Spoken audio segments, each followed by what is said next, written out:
Oh, come on.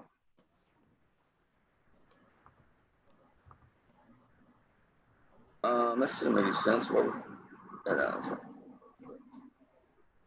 tell me happy 4th of July. I know it's a happy 4th of July. I don't need to tell me that. Okay, so it looks like we are live after technical difficulties. Let me see. I mean, that's perfectly on brand, though. It's still showing waiting for at the website at YouTube, but I had to put a new link in. oh, okay. So I'm gonna post the new link on Twitter. I am like embarrassed as all hell because of this. Maybe you're not getting message. I mean, this isn't like a world-changing conference we're about to hold. I think. I could be wrong about that, but.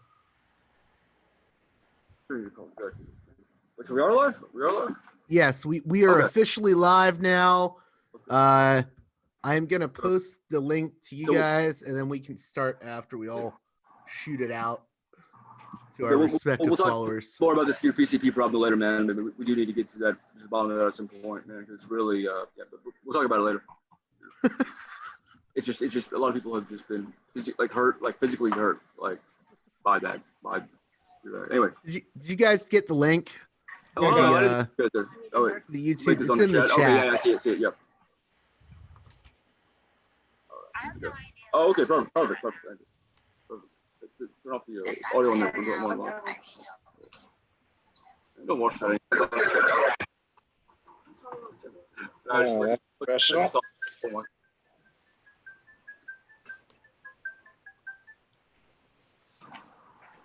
Time to go on a mile-long run. Guess what I'm putting off today. So has everyone posted that? Posting it now. Okay.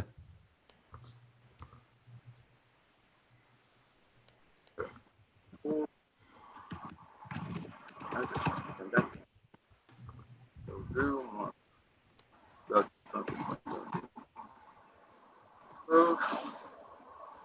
well.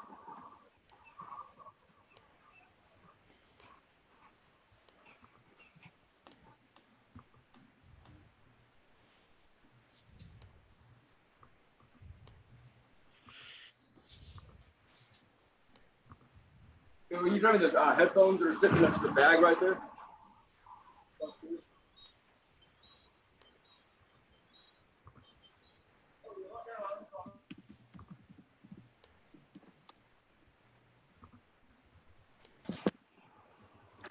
First time at this, and I thought everything was going to go off without a hitch.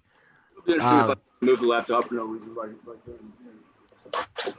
How's everyone's 4th? First time at this, and I thought everything was going to go off without a hitch. This is the best 4th of July ever. How's everyone? Casey. Yeah, I'm here. Don't worry. Yeah, how is your 4th of July? We haven't gotten to burning any flags yet, so I guess it's kind of eh. Yeah, realistically, though, I can hear the fireworks in the background. I guess it's kind of dope. I'll have a fire once we're done with this. Yeah.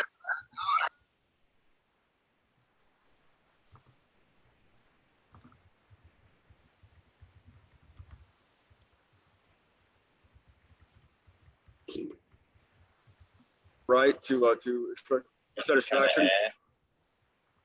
So,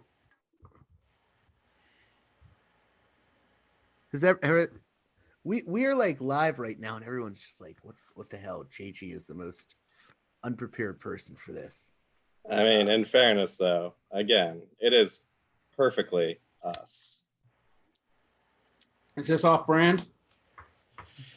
I mean, might as well be. We do like technical difficulties. I do prepare for most shows. You do, yes, but you know, the occasional Audacity glitch does occur.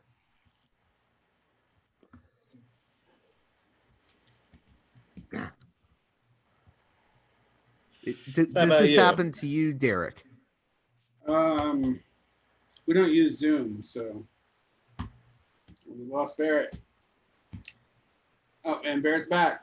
I thought it would Okay. be I thought it would be fun to move back over there, and then I remembered why I moved over here from there, which was that the Wi-Fi doesn't work. And then that's about half the way to spend my day. Each day is just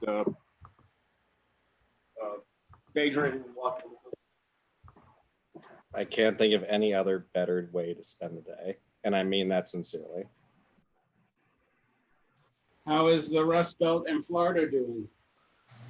Fucking, it is what it is. That is how I will put it. Where are you at these days? Lead us. We Okay. need a strong central leader to lead us. I feel very comfortable now that everything is working. How is everyone doing this 4th of July? Okay, Derick, do you want to start? I guess we're all drinking shit. Might as well too. No,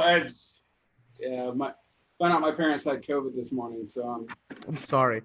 yeah.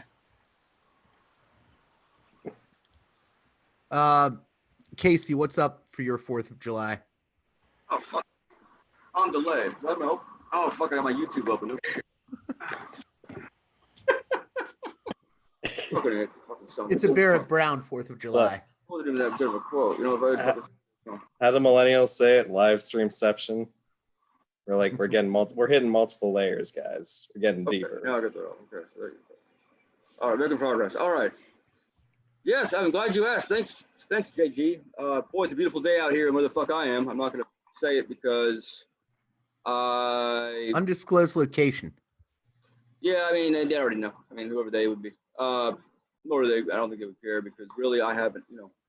Right now, I feel like I'm at a stage of a long gestation period. I feel like I have tanned, rested, and ready to lead. What's it when John Kerry said in 2004? Did he say that? Did John Kerry come out on stage and say I'm tan, rested, and ready to lead? Yeah, I think that rings a bell of some like stupid aphorism. Yeah, it was. That was one of a couple of things that year that really kind of made me think, oh wow, this is. You know what? I don't think we're all going to be able to go into your careers in comedy or whatever like that we're planning. I think a lot of us are going to have to be mimetic, bleeding edge, cyberpunk, InfoWar bandits. And you know what? When you got what a great future it is. All that shit. I was like, I bet. You know what? I don't want to talk a lot about my predictions back then because some of them haven't come true yet, and so I'd be giving away a lot of information that was going to happen next year between the various factions. Anyways, but yeah, so today is the greatest 4th of July that I've ever experienced, or to my knowledge. I know you were telling me it's the greatest summer ever because I interviewed Oyasa Shabazz. No, I said it's gonna be one crazy summer, absolutely. I said great summer ever. You're right, correct. And well, that's part of it. That's a great thing, too. And Tiffany Billions, my fellow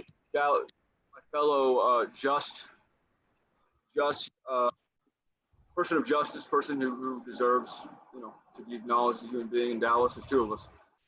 She is now friends with Shabazz there, and that's great. That's helpful because she is. I left Dallas, the old girl here, late last year, of course, and that reduced the number of people willing to,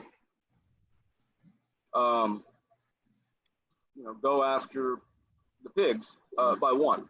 And that's normally not a problem because if there's 30, 40, a couple hundred, but in Dallas, there's not that many who kind of have the ability to do so and will. And so in Dallas, we've gone over this over the year. People who've watched your show for a while, and I've complained about my various grievances there quite a bit, and because they're pretty great grievances. I've got a lot of grievances, and those Dallas ones are pretty. I was pretty impressed by them. I was like, wow, this is pretty fucked up. This is impressed. So that was great, and I bring her up because there's a lot of very diverse range of activists and media and kind of figures in general, kind of people that think about these things pretty thoroughly because they're sick, unhealthy people like me. And I'm shocked at the degree to how close we seem to be to a period of great potential and for obviously great risk. And it's one thing to sort of look and say, like, you know what, I think we're deteriorating. I can't see how a republic like this could possibly proceed in a way that won't need to be like, taken down like Old Yeller. It's one thing to see Old Yeller has rabies. It's one thing when that foam starts coming out and you're like, holy shit, the difference is that I never really cared for Old Yeller, the dog or the country. I'm not even sure I saw the movie. Anyway, so that's how my summer's been. We'll get into that later, I guess. So I guess I wanted to lead with every 4th of July. It seems like now there's this social media ritual of what is it? There's people that post hashtag fuck the 4th, and then there's Jonah Goldberg saying, how dare you attack the founding fathers? And I know that every year Derick gives his ceremonial comments on this ritual. And I wanted to give Derick the floor on this because his opinion usually pisses everyone off. There's nothing more American than anti-Americanism in a very lazy way. And like, look, I've been like, this is a clown country. I want to get that out in the open. Like, I'm not defending the United States. Like, one of the things about the last few months is how much of a clown country this is. Like, I've been a little bit shocked. I thought I had faith in my fellow country people slightly more than I probably should have. But there's this performative, like, the sins of our history stuff that seems like a weird inversion of American exceptionalism, as if we can't be exceptionally good, we still have to be fucking special by being exceptionally evil. The great Satan narrative, right? Yeah, and like, United States history is a history of fucked up tragedy, genocide, and horror, but that's most places. And so, like, I don't see anything to be proud about being an American right now. Like, why? But I also don't see what people think they're getting by this kind of performative, symbolic anti-ritual that they're doing right now on social media. Like, it doesn't change much. Like, Old Yeller needs to be put down, as Barrett says. I completely fucking agree. But like we can talk about it every major holiday and not do anything to do it. Yep. Can I add something to that real quickly? I was gonna say, I mean, a lot of people think that I would probably disagree with you on that, Derick. But I mean, I agree 110%. I think, I've always had these arguments with certain people about, the U.S. war in Iraq. When the stories of Iran helping Iraqis make IEDs came out, I was like, there were people saying, oh, it's a false flag. Iran would never do that. And I thought, well, I don't know. Maybe Iran would do that because we put a bullseye on their back. I wouldn't blame anyone for helping Iraq if we were saying, oh, we're going to blow you up next. But there's almost this idea with a lot of the false flag stuff and a lot of the conspiracism that no other countries can have any type of autonomy. The U.S. is the only player in the entire world. And I do find that like kind of an inverted American exceptionalism. The other part of that, though, is I also am very tired of the hagiography of the American founding.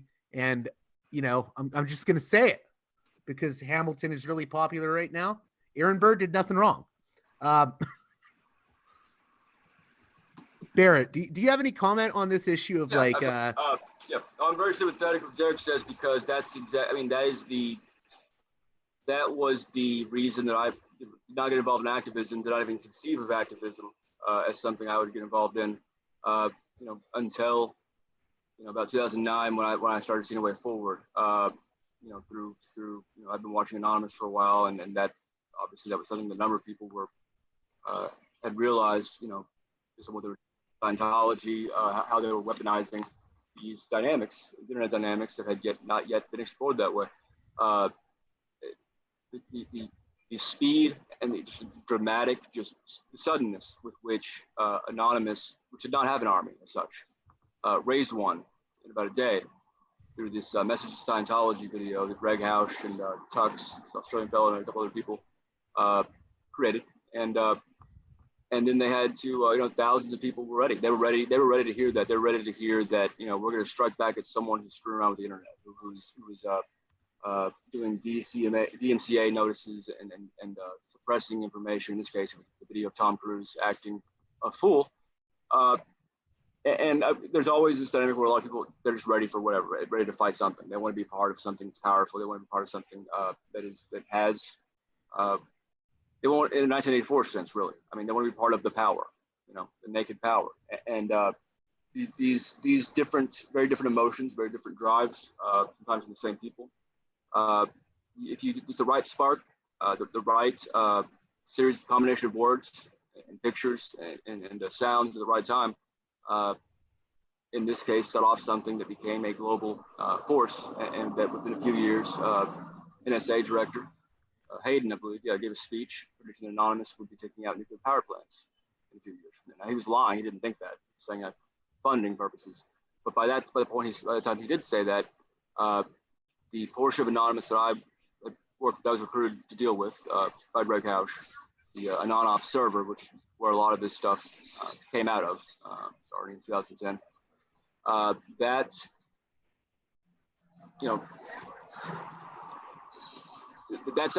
caused something, and it's interesting to think about how that could have easily not happened.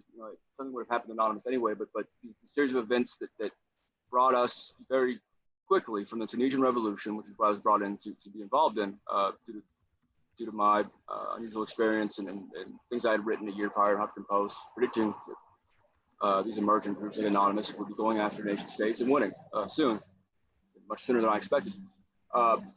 Went from Tunisia to HB Gary, to us being spied on by the U.S. government, and unbeknownst to us until a little later, until it became clear, Russia. I mean, thing after thing.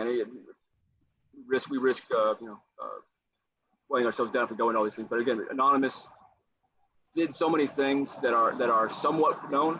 Even people who know of Anonymous know a little bit about it. There is so much more that is not popularly known, and there's so much more that is not known to any more than a couple of people, here and there, that was significant or that has implications and all that. And that came out of, again, virtually nowhere. And so to see the seeing the rote, just the impotence, just frustrated, oh, this has to stop. It really is. It's the civic equivalent of Susan Collins being like, I'm concerned. That's what it is. It's just more colorful, and perhaps it serves more of a purpose because it does help to normalize. I know it's kind of a weird theologian, but I do like it. I think theologians, when it normalizes a very, very valuable concept, it does help to ramp up the tensions a little bit, but not very much. And of course, all that typing and without any real drive or ability to make good on these frustrations, on these very reasonable, in many cases, frustrations. It's depressing. It's upsetting. And in the last couple of years, obviously, I've been trying to get some things going, pursuance and all that, and coordinating these various things, DDoS, and we've done some great things here and there. But never did I feel that that there was enough. The material was there, human and kind of political, for what I've always wanted, and for what I've increasingly wanted as I've seen more and more of this country and more of its institutions and more of its people, quite frankly, more, the cowardly majority, the careerist, very silent careerist majority that's out there. The yuppie scum. Yuppie scum and the hipsters joining and all that. Yeah, exactly. And it's frustrating.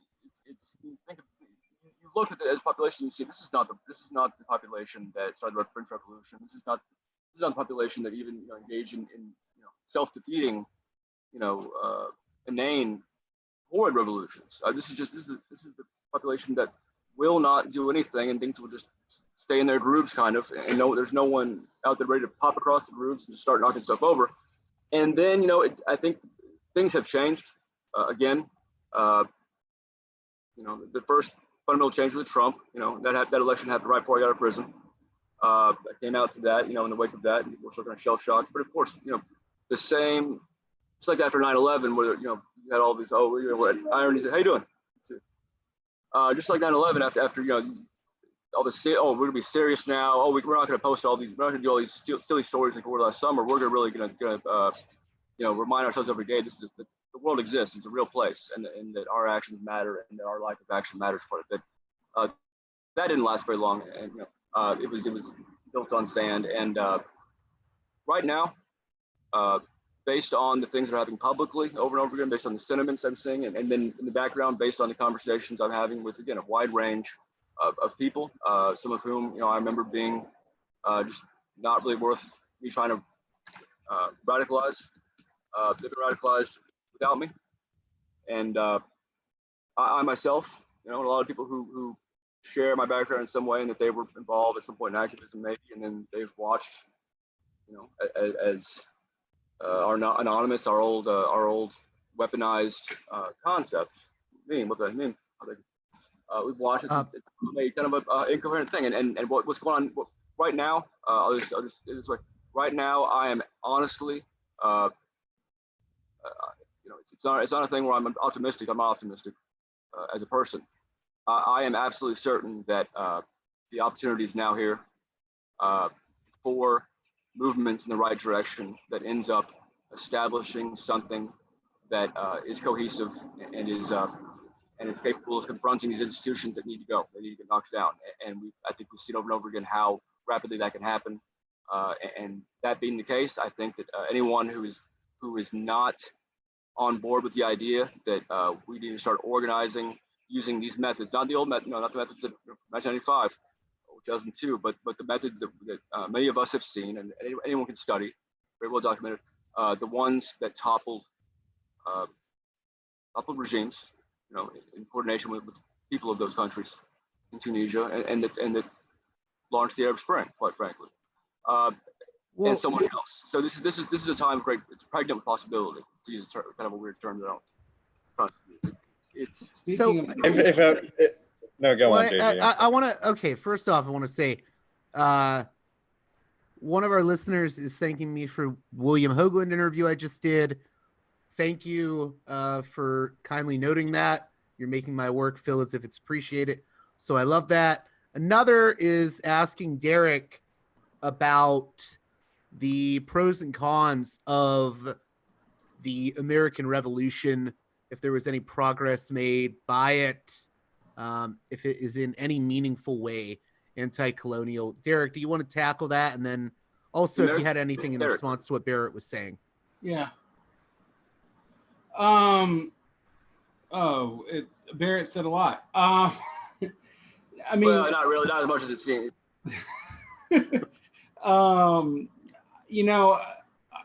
As a side note to deal with some of the ends of Barrett stuff is I was in the counter revolution of the Arab Spring in Egypt. Like I spent 2015 to 2017 in Egypt. I lived across the street from the political prison in Mahdi, where they sent a lot of the Muslim Brotherhood. They had they had sentences of death hanging over their heads. They still haven't been executed, which is interesting in and of itself. And from my house, I saw the bombing of the Coptic church that kind of reinstated the emergency order rule, which I believe Egypt is still focusing under. And when people think the U.S. is unique in its clown countryness, the last report I got from Egypt is they're arresting doctors for outing the COVID so that they don't have to shut down their economy. So what we're doing here is second, third world bullshit. as far as the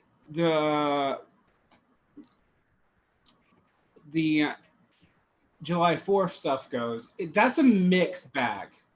I don't think you can take out the fact that, like, of the founding fathers, 40 of them, so like 5 or 6 of them were abolitionists, 40 of them were slave owners. But at the same token, there's this tendency to read like British subjugation as good that is kind of insane. One of the things that prompted British abolitionism was just to fuck with the fact that the northern colonies were able to get the southern colonies on board by making a deal with the devil on slavery. And it was a specific British colonial policy move. It wasn't made out of the kindness of their hearts. That's kind of nutty. I know people have been reading the scholar Gerald Horne a lot for their takes on this. He wrote a book called The Counter-Revolution of 1776. But the actual revolution is such a mixed bag. I mean, you have a real breakaway from colonialism, but you also have that breakaway by basically settler colonials. So it's an inherently contradictory process. And if we're really honest, we'd also have to admit that Black slaves and indigenous people had different interests in the outcome of that war. The Black slaves had a lot of interest in pushing abolition with the British Imperial Empire, whereas every treaty made with indigenous people by the British was also violated, or Canada wouldn't exist as we know it today. So we can't have an overly simplistic Manichaean view on that. As to go back to what Barrett said about Anonymous, Anonymous was one of the things for me. In 2009, some people know my backstory, some people don't. I used to be a paleoconservative. In the early Buchanan almost. Yeah. Matt Buchanan without the racism. What about Justin Ramondo? Is that, were you a fan of Justin Ramondo, or how you pronounce his last name? Yeah, Justin Ramondo, antiwar.com. Yeah, no, I was actually a big fan of Ramondo in the mid-aughts. I didn't know him personally, but I've been a reader of antiwar.com since 2003. And so I come out of those circles, and how I became radicalized was the libertarian antipathy towards economic issues in 2005, 2006, 2007, which I started noting would lead to the housing crisis. Like, I wrote an article about this in 2005 on a very obscure literary magazine, about how, like, I couldn't see how these houses could be sustained and what was the economic rationality of it. And then I started teaching in public schools and realized that, like, systemic structural racism was actually a real problem. It wasn't, it wasn't some bullshit with Marxists making it up. And then I also realized by rereading Marx that Marx had a lot of good points about the problems with capitalism. As a side note, as people who know me know, I'm a pretty strong critic of a lot of the American left itself, because it tends to kind of just flip the script. You know what I mean? Like, if we can't trust the United States government, we should trust China. If we can't trust the United States government, you know what? I was gonna. That is the most serious. That is absolutely the most deleterious factor here in terms of actually getting anything done. And yeah. I was going to comment something that you, Varn, and Barrett have in common is I think you both have had your issues with what has been called tankies. You Marxist Leninists, yeah, are anti-imperialists who will think any anti-American regime is worth defending. I mean, like Iran, or I'm all about the Iranian people. I'm a big like, I love Persian culture, as a side note. But the government of Iran is, I mean, just because we fuck with them in ways that are inhumane does not mean that they are themselves worth defending. And it's incredible. It's incredible that one has to, depending on one's audience, one has to, like, established that, and it's telling and unfortunate and very symptomatic of the last five years or so, that one can't begin a sentence and say, yeah, I think, the Iranian government is terrible. It's coming some, and, without having to explain. And by the way, I'm not this, and I'm not Dick Cheney's butler. I, am not sending money to John Bolton. And I'll finish the next sentence. And so, you have to address several things. Everyone's looking for the key to, okay, he's one of those because he has not embraced this wholesale, bizarre hodgepodge of things that you are not allowed to, facts you are not allowed to acknowledge because, they lead to something.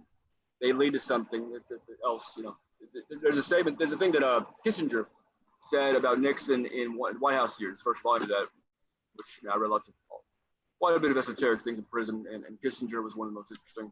One of the least interesting was a biography of Kissinger by Niall Ferguson at Harvard, who is one of the dumbest fucking people to have ever gotten a gig like that. I mean, if you're a conservative, getting the Kissinger author's biography is a big deal. That guy was not up to the task. I wrote 2 columns for The Intercept from prison without being able to research stuff, just based on the first 25 pages of the introduction. I read about half the book and I was like, I'm not reading this anymore. This is boring. This is literally boring. And other stuff is the same. Anyway, so in that 25 pages, so many bizarre, just stuff I could figure out from prison. Like, this doesn't look wrong, right? Hey, Mom, can you call me? Can you check and see what the website is looking to in the footnotes? Oh, okay, that's what I thought. I didn't think that a major center-left website had said that Rudy Giuliani was involved in the anthrax attacks. I figured that might be disingenuous. What is this? Oh, it's some kind of Iranian fucking site. Okay. Wait, Howard Zinn. Oh, Howard Zinn didn't actually. I risk losing the plot, as I have already here. What was I going there? The Quran, right? Kissinger, one of the most valuable things he said that I'm aware of, other than I'm going to resign, I'm going to not going to serve anymore in the next presidency, is the way Nixon talked. It wasn't about he didn't go directly to the thing. He didn't say blah blah blah blah. And then we're going to just. It was like billiard balls. How you pronounce billiard. It wasn't about where the ball was heading right then. It was about the Karam, C-A-R-O-M. I guess the Karam means when it bounces off. It is about no fact it can be considered an isolation. No fact can be acknowledged. Okay, that's clearly the case. And there's this disingenuous blanket among outlets that used to be relatively, I used to love and admire New Republic when I was 1920. I thought, oh well, what a great magazine. They've got bizarre articles on random shit that doesn't really matter, and plus they've got stuff that matters here. And then here's this Martin Brett guy. He looks interesting. Okay, well that's kind of fucked up. Great magazine, I thought, and to see. Yeah, I don't think they turn off the jump at the spa. Oh, I didn't know they had a spa. Well, I'm not sure. You're gonna have to ask the front desk guy. He's not very friendly though. So if he doesn't look, if he looks at you and does not say, oh yes, what can I help you with? You should say, I really appreciate it if you would. Yeah, the guy's kind of he doesn't have great bedside manner when we see the doctor. I'll tell him that. You don't worry about it. Just ask about the spa. I'll get to him later. I'm just kidding. The Quran. Anyway, so the entire country, when I got out, it was obviously I went in 2012, got 2016. People who were out here the whole time is a transitional phase. Obviously, everyone noticed it. It's too much to notice, but to get out and see, have my first phone conversations with people I hadn't talked to in a while, and ask them hey, what's the deal with this? Asking about Russia, what's the deal with this Russia thing? I did not get a lot of useful commentary on Russia from people who are normally useful commentary people. I did not get a lot of useful commentary on the Bernie Sanders and Clinton thing. And I had to sort out okay, which one of these people has gone crazy? Which one of these people has been mentally scarred by this election in a way where I'm coming out normal. I'm I was in prison as well. We got some stuff done. I get out. Everyone's it was terrible. I have some vague grievances, and they're the most important grievances in the world. And I'm, it was extraordinary to see that kind of behavior. Again, even for someone who I've been involved in anonymous internal politics, and I was fucked up by some of the stuff I was seeing at the point. Anyway, I can't remember how I even started this. I'm going to go ahead and give the mic to the next person here. Bottom line is that disingenuous. There's these weird reflexive, like just this bizarre, just wrong-headed thing that's not even pragmatic. This obsessed. Fucking like. I was gonna say, Barrett. Okay, not to interrupt you, but I guess I'm done. like for me, it's. I think everyone gets into their little subculture niche online, and they're like, "Well, I identify as tanky, so I have to say this, this, and this, and I can never say this." You know, and then if you're like someone that reads the New York Times, you have to repeat whatever Brett Stevens says or fucking Jonah Goldberg. Although they both were pretty good at making probably an improved version. You probably have to like you paraphrase it in a more cohesive way than when you heard it. You're like, oh, he said something like this, but it was stupider. Like it was. Yeah, I mean, Jonah Goldberg's an interesting example. Like his liberal fascism book from what was it, a decade ago, 2 decades ago? Yeah. 2007 or so. I mean, what's funny about that is he's not entirely wrong, but he's so full of shit about why he's right. Like he doesn't understand social democracy's relationship to fascism. He doesn't understand fascism's relationship to American liberalism, the relationship between like FDR and as a quailer or a possible revolution in the United States, and FDR as a figure who was a class trader and a helper of the working class. He can't hold those things together, so he's just like, well, liberals are, quasi-fascist because, Hitler was a socialist or something. And it's very frustrating because America, I was talking about facile anti-Americanism, but one of the things that's super frustrating about it is that it leads to a kind of symbolic overcorrection. And so you can't say things that are true. For example, that FDR was an early supporter of Mussolini and kept his mouth shut on Stalin. Right. Because it's impossible that the next thing you'll say will be something they like. They just can't conceive of it. And so you're already, and that has to be defeated. And again, it'll again, in a 1984 way, but less interesting, will withdraw into this, this weird reflexive deal that I would like to know if maybe there's procedures that you can shock somebody out of that. Just put them on LSD and say, no, look, we're going to look at this one little thing, as one fact. We're going to look at, did he do this? And then we're going to spray you with the bottle, we do with the cat, every time you say, no, that's impossible. That sounds like something, well, you read it in that magazine? Well, I'm going to cite that in probably 3 weeks. And so that's the greatest magazine ever. But right now I'm going to say, you can't trust that magazine. It gets old pretty quickly. And that was the first thing. Yes. Before I forget to say, I do have a cohesive thing to say real quick now that I've kind of settled down. I've been dealing all day with a bunch of bizarre issues and whatnot, and interviewing somebody, a former inmate fellow of mine who's also out of prison. So I've been drinking cappuccinos since about 6 o'clock this morning. Let me just say that I haven't read Jonah Goldberg's Liberal Fascism, but I know for a fact some of the incidents that are not in it. I've read Malcolm Muggeridge's The 1930s, which is one of the finest books, especially right now. It's something I don't recommend that many books, but I do. That's one of them. I like all these old English, upper class, eccentric, free to be a Catholic. Or no, I'm gonna be a communist now. No, I'm Catholic now, and and I'm gonna go now. I'm gonna give all the names of the communists to the whatever, and then no, I'm an MY6 and I'm working for the Soviets. Oh, so am I. We're all working for the Soviets. Oh, great. Interesting times. I guarantee you that these two incidents, very indicative, are not in that book. One of them, and it's not like he didn't have enough time to research it because he was spending 3 years on that book. And I remember Sadly No, which was a great blog back then, which was constantly making fun of him because, and saying how he's masturbating and his Japanese. She was a little off color, actually. It was mean. But one incident was when Franco's ships, was it Nazi? Oh, yeah, the Nazis and Franco in sort of tandem destroyed a ocean liner that was British registered. It was carrying supplies for the Republic, which is to say also the Stalinists, Stalinists and anarchists. So George Orwell and some guys that are trying to kill George Orwell in a second. Blown up, and that was celebrated, by people who back then, for the same reasons always happens, decided that, okay, well that thing is so bad that, this guy, blah, blah. And now that I've decided that, I'm going to close my ears to this guy when he starts, doing this, and this. Blew up the ship, celebrated the fastest attack on the ship, against British ship. Great prelude to World War II right there. And again, Malcolm Muggeridge points this out. He was, by this point, he was not a goofy liberal at this point. He was not yet, I don't think, as much of an arch Catholic, whatever he was, as he would become. But he was somebody who was like, wow, this is kind of fucked up, and let's point that out. And not to Jonah Goldberg's edification. I doubt Jonah Goldberg has read the book, and if he has flipped over a lot of chapters to find maybe a couple of things that you can add in and say, look, all of these facts I've compiled in this list all lead to the same thing that I told the publisher I would do, and then it turns out I knew I couldn't write the book, but I was like, how am I gonna fucking put this forward? Will they be dumb enough to accept it? It turns out, yes, they will accept anything, and they will love it, and they will help you lie. The other incident was something else I forgot. Bottom line is that those two incidents were not in the book. So, Casey. Yeah, I'm here. Did you have anything to add?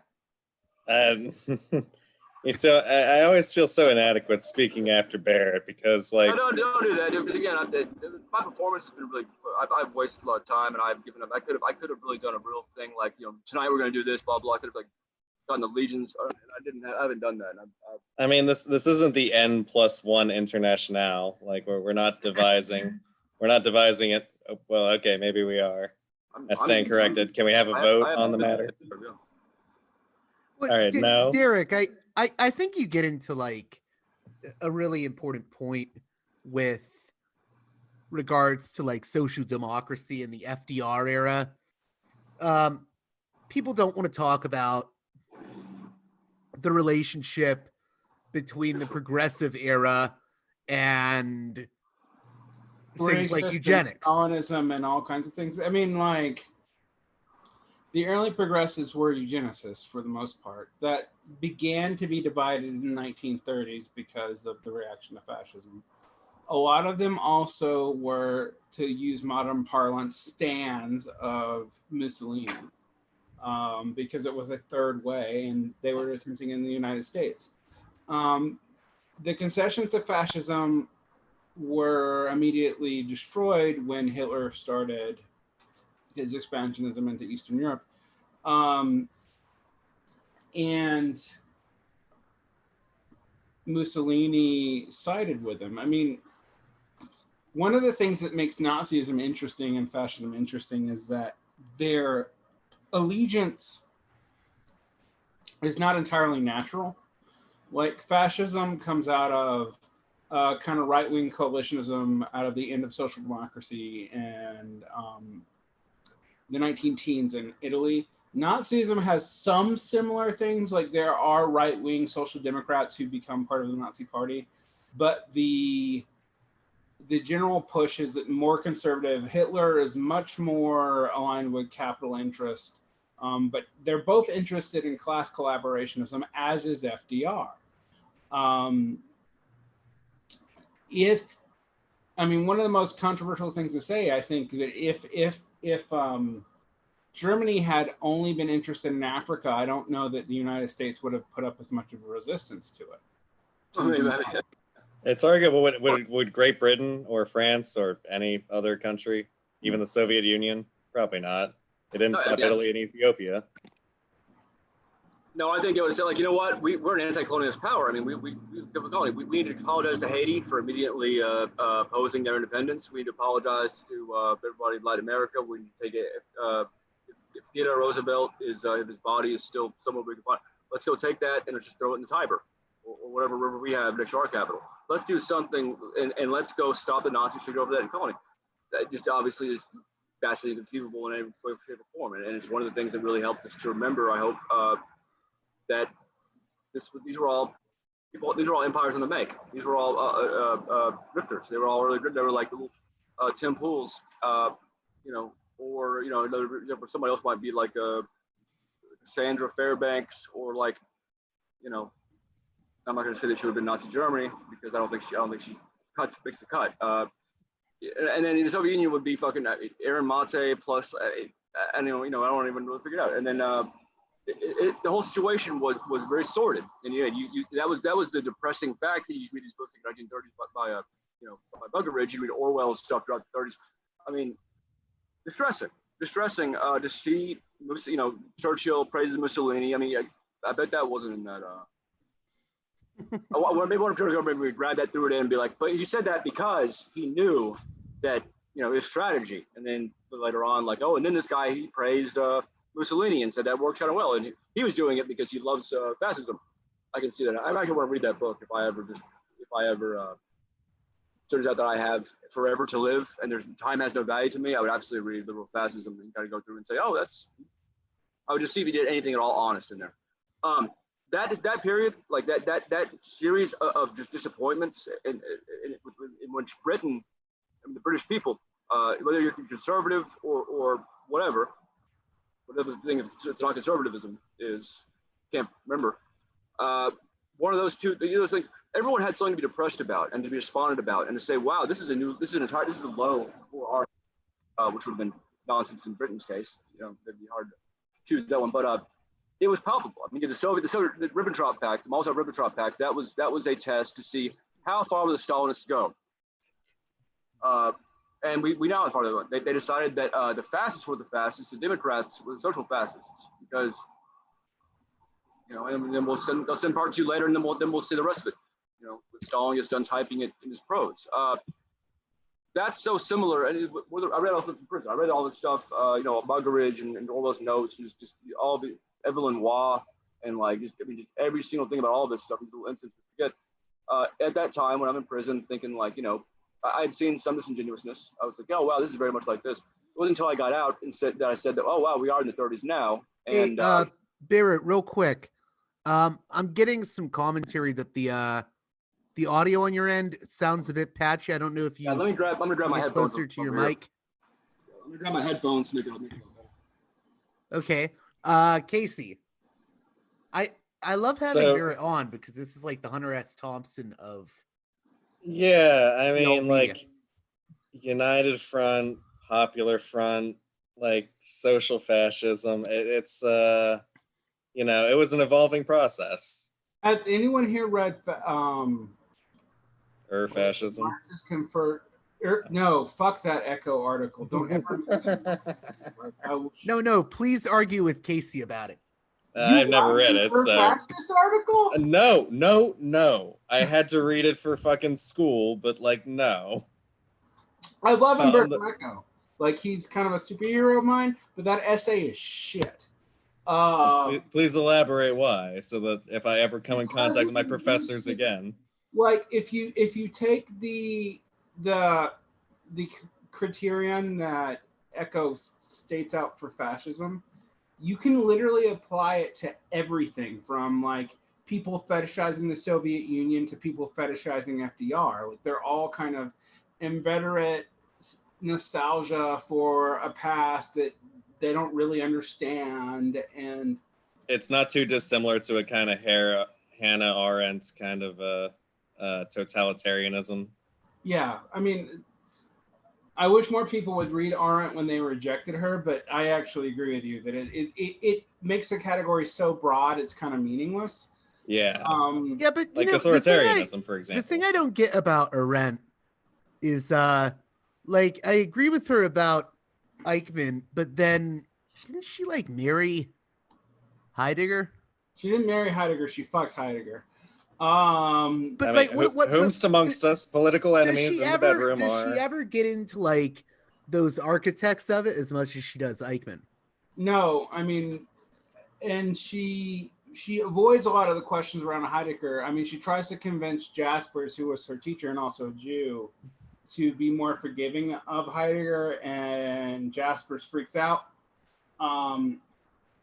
If you read some of her stuff on American democracy, she almost makes an apologia for slavery to allowing the discourse of democracy to happen. I mean, it's both weirdly honest and also kind of reactionary.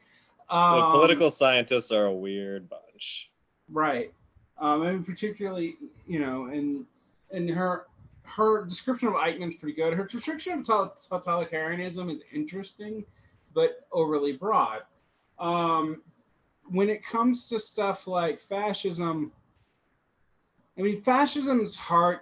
Even the stuff we call fascist now, I'm hesitant to call truly fascist. Trump's an authoritarian, reactionary dickweed, but that's my formal analysis of it.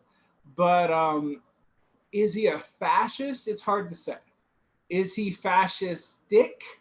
Probably. I mean, particularly lately, COVID plus desperation plus losing the vote of moderate elderly people seems to have pushed him over the edge a little bit. But what I'm getting from this is like there's no real like threat from the left that can prompt capital to make that kind of devil's alliance. Or am I wrong in that assessment? I mean, in the United States, you're having two capitalist powers battle with each other right now. I mean, more than you like the devil's alliance. I mean, is it really a battle if one of them chooses Joe Biden to do the battle? It's a matter of what you think respectable management is. Yeah, I suppose and I mean that sort of is what it comes down to, right? Yeah. I mean, you know, I mentioned Hamilton earlier, and I have a very, very visceral reaction to. I think Barrett's trying to connect Hamilton. with us. He can't really. Can Barrett hear us? I can't hear him speaking. That's the thing. I can't hear Barrett either. Sorry, bud. No, I think we can hear Barrett now. Maybe you could just pull your mic closer to you. Yeah, that's all I'll do. That's what you said in the first place, and then I ignored you and did a bunch of elaborate things, and I missed the thing about Hannah Arendt. I just want to say about Hannah Arendt. I first read her for the first time a little bit last year, and then I lost the book I bought, and so I thought she was very intriguing. Anyway, go ahead. Well, I was gonna say I would have totally courted her. Like I would have tried to have her lick for Hannah Arendt, and think about Heidegger. You know, for some reason I knew that about her before I read any of her because it's one of the things that gets around. You know, hey, did you know that Hannah Arendt, the one that had to escape, really escape a Nazi like in a room and run out, you know, and charm him and whatever escape. She also had some deal with Heidegger, and again, Heidegger was chancellor of Berlin University, and like if he could do one or two things, you say, no, I'm not a Nazi, I'm going to take a stance against this, and I'm going to get in the course of this amoral fucking nightmare world in which that will not have any meaning, or you can have sex with Hannah Arendt by saying I'm a Nazi, and then go have sex with like this woman who's so Jewish in her intellectual like just depth and her range, like just that she is so that part that you guys have alluded to, that she can become like anti-Jewish or not, or she's so republicanism that she wants slavery in order to provide the foundation for it. A person who is interesting and also like in many exercise seen before I got the book. On things being surface, I mean, just things that are just shockingly profound in a way that, to me, Nietzsche, that's what I was whatever was, and that's all I'll say about her. But if you're out there, baby, Hannah Arendt, I think I'm good. So, actually, is she still? No, Hannah Arendt is not alive. She's dead long. Yeah. Otherwise, they're right now. I was about to say, fucking.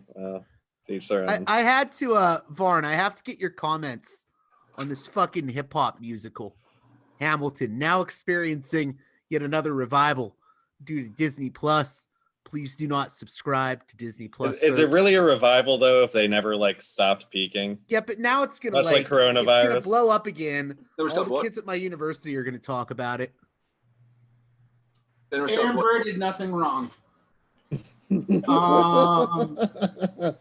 We're talking about the Hamilton musical. You said Egan. You said you've never stopped Egan. Like what did you say? Like is it really something if you never stopped? Oh no, it never stopped peaking in popularity, much like the coronavirus. New York Times a couple years ago had a whole feature on a girl had a Hamilton themed birthday party. I mean, it's kind of interesting though because the only people that have seen the fucking musical are like people that can afford to see it, which is mainly people that work for the New York Times.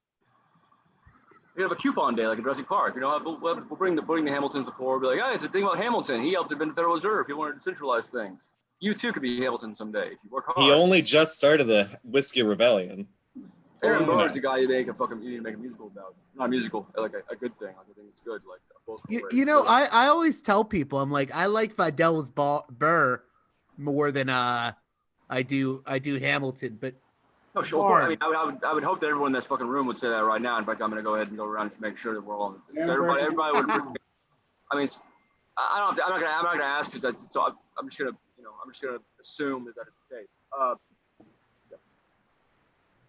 So I mean, Hamilton is a complicated figure because, for example, He was a dedicated abolitionist, one of the few founding fathers who were. But he was also a fucking coward and wouldn't bring it up to Washington because they needed the Virginians in the coalition. What he wanted to do to the Whiskey Rebellion, which was really one of the first class actions in the United States, was to shoot them all. I mean, like fuck them down. With regards to Shays' Rebellion, did that not come first? Yeah, I mean, he also wanted to shoot. He was just But yeah, he was an asshole with regards to people that were like, "You're foreclosing on my homes and taking the only income I have." Right. So, and his abolitionism was very, very willing to be shut up for political reasons.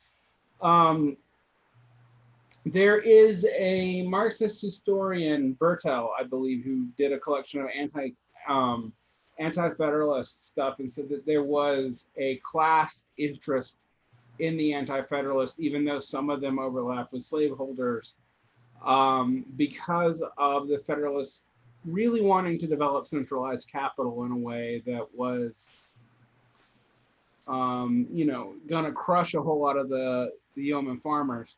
The other problem, though, is that the Democratic Republicans kind of wanted to pretend that we could be an eternal yeoman economy forever, and like, that lasted for about 20 years. It's coming back pretty soon. There's gonna be a lot of yeomen out there just growing victory gardens. They'll be more like, just like shit I have, because the war's going on. Well, sorry, go ahead. Hoover Gardens. Yeah. Well, Varn, go on.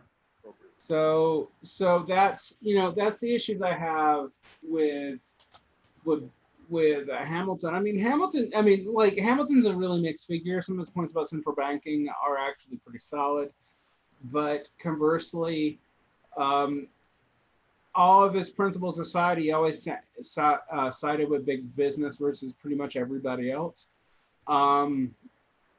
And this idea that there is a one-to-one correlation between the Federalists, who were the Federalist Society is named after them for a reason. And the modern progressives is really, really strange because it means that, people like John Adams, who I don't even dislike as far as founding fathers go, were somehow liberals, and they kind of were not. They were on the conservative factions a lot of the time.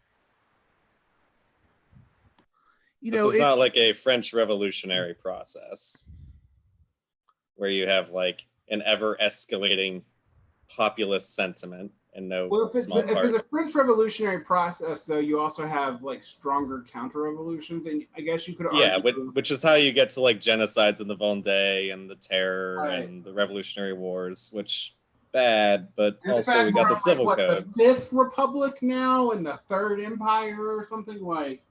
Yeah. France has had a very tumultuous 2 centuries, but like we got baguettes out of it, so.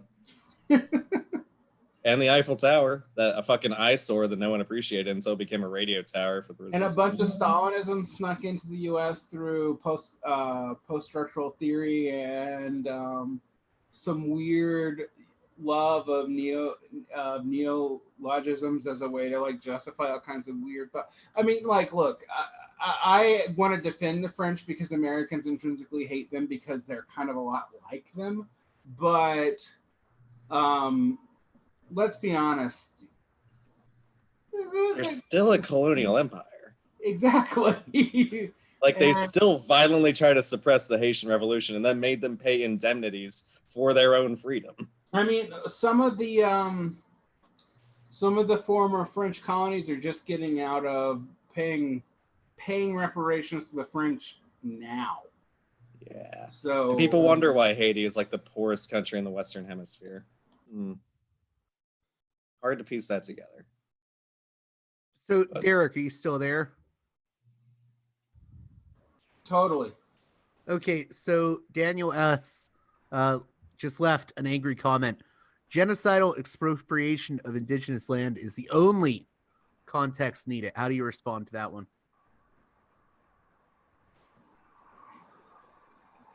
Genocidal expropriation of land is sadly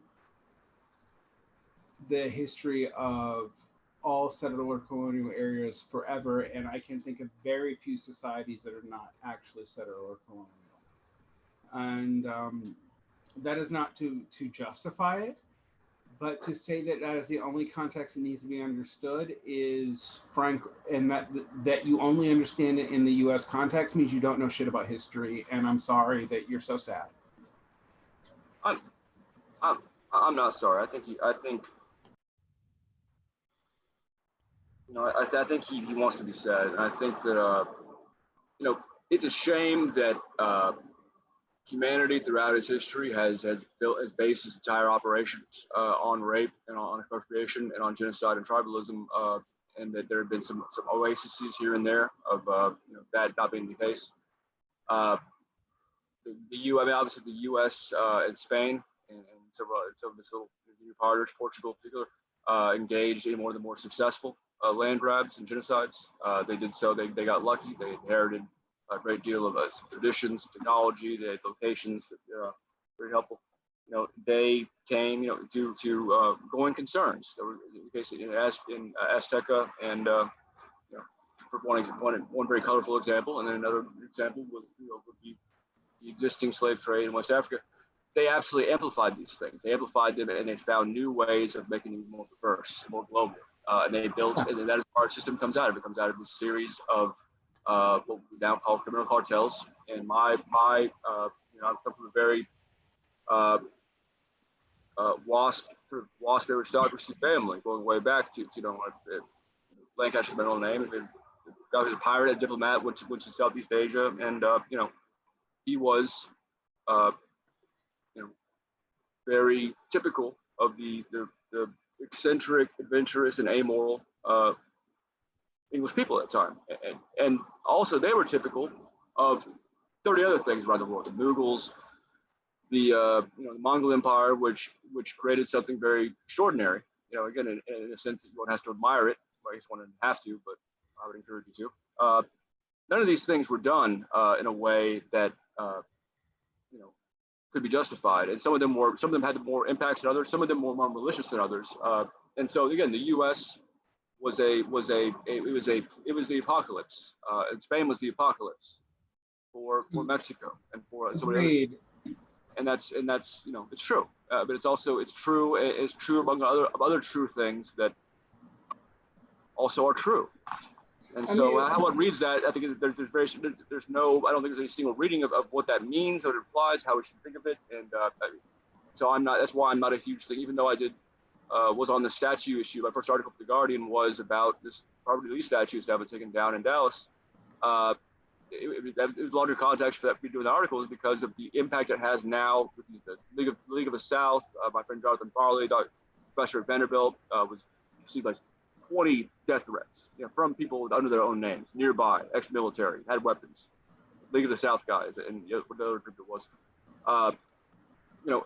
because he had written against the Confederacy. And so that was my concern. And again, I'm happy to see these statues go. I'm happy to see these acknowledgments of the Confederacy, I guess from the patriotic standpoint. Remember, it was our enemy. It killed some Americans here and there. And that's something so obvious that, sports critters like, why do they, there's some pro-American and pro-Confederacy, me and my little friends, back then, we got that figured out. And, I mean, these are things that long time coming, but more to the point, there is a lot that needs to be done that has a vast abundance of good that can come from it, and are good in themselves.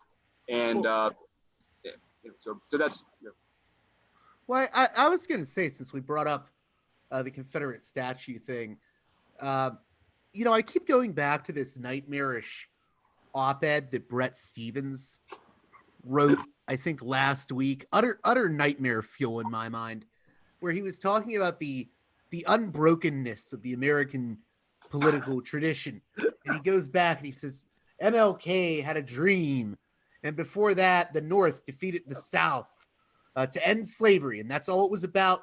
We obviously wanted to end slavery, and that's it. Anyone who says otherwise is spewing neo-Confederate talking points, even though the North kind of left the South after a period of time. Like Lincoln explicitly said that that it wasn't about that he wasn't going to free the slaves immediately. Yeah, but eventually it became about slavery. But we Yeah, don't. it did. hear Wasn't there a about John Daniel Brown. Day-Lewis movie where it started with the goddamn race riots in New York during the Civil War? Hey, you want to know about yeah, sorry, I was thinking of Lincoln. You're right. Sorry. You want to know something about the Lincoln movie that Spielberg did? Guess what was better than that? The miniseries based on the Gordon Vidal book, Lincoln. Once again. Well, I also think Casey's actually referring to Gangs of New York. Oh, I was saying, I started correcting and then I realized I'm wrong. And I just I apologize. But the thing with the South was fighting for slavery. States' rights was a code for slavery. There's no ifs, ands, or buts about that. The North was not necessarily fighting to free the slaves. One of the things about the American tradition of historiography is like we can't realize that like often in our history, both sides are kind of shit. Well, I was going to add one more thing to that real quickly, Derick. Mm-hmm. So Stevens then makes the move of saying you can even go back farther to the founding fathers, who they may have been flawed, but they eventually wanted everything we have today. And I you know what, you can disagree with me on this, or anyone can, but I agree with William Hoagland, who I had on. I'm not sure the founders would have been down with all the values that we have. No, I mean, honestly, the founders are people of the early moderate to radical Enlightenment. Our current values they would distrust our ideas about speculation. Their ideas about what functional capitalism is were way earlier than ours. They would not want large employed sectors. They would not want large sectors of the economy based on speculation, but our economy can't work without it. They would be distraught about the partisanship in America. They would be largely, I mean, by our standards, white supremacists. There's no way around that. Their expansionist policies were genocidal. There's also no way around that either. But they would probably be horrified by what we've done with it. And that's interesting to me. I mean, one of the things that I think that we have to kind of do is look at these people in their own context as not some kind of trans-historical hero figures that Brett Stevens wants to make them into. Right. I mean, Brett Stevens wants that. I mean, kind of everybody, even like people who want to look, there's this tendency. Well, the people who want to watch Hamilton. Right. But I don't, not just those. I mean, we talk about tanky anti-Americanism now as like a satanic response to American exceptionalism. But there's also this sense in which there used to be a Stalinist tradition of celebrating the American Revolution and reading it through basically pink and red colored glasses.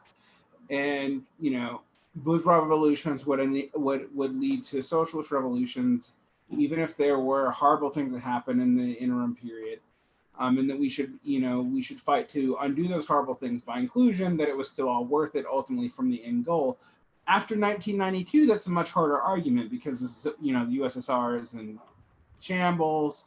China is really weird and hard to classify under either socialist or capitalist criterion clearly. I mean, I think it's pretty clearly state capitalist, but that's my own personal opinion. But even that, people would say, state capitalism is in a coherent category. So, like, those concerns seem very, very different now. And it's also hard to imagine what can be done to to undo it. And I'm from the deep South myself, and like I know neo-Confederate talking points when I hear it, but I do get a little bit tired of people like doing clean apologias for like a clean American progressive tradition. I think Brett Stevens is a combination of Mark Twain and Ernest Hemingway, and I think Dostoevsky, and like God and Muhammad as well. And if anyone says otherwise, I will cut my hand off right now. Sorry, go ahead. You go get one of these.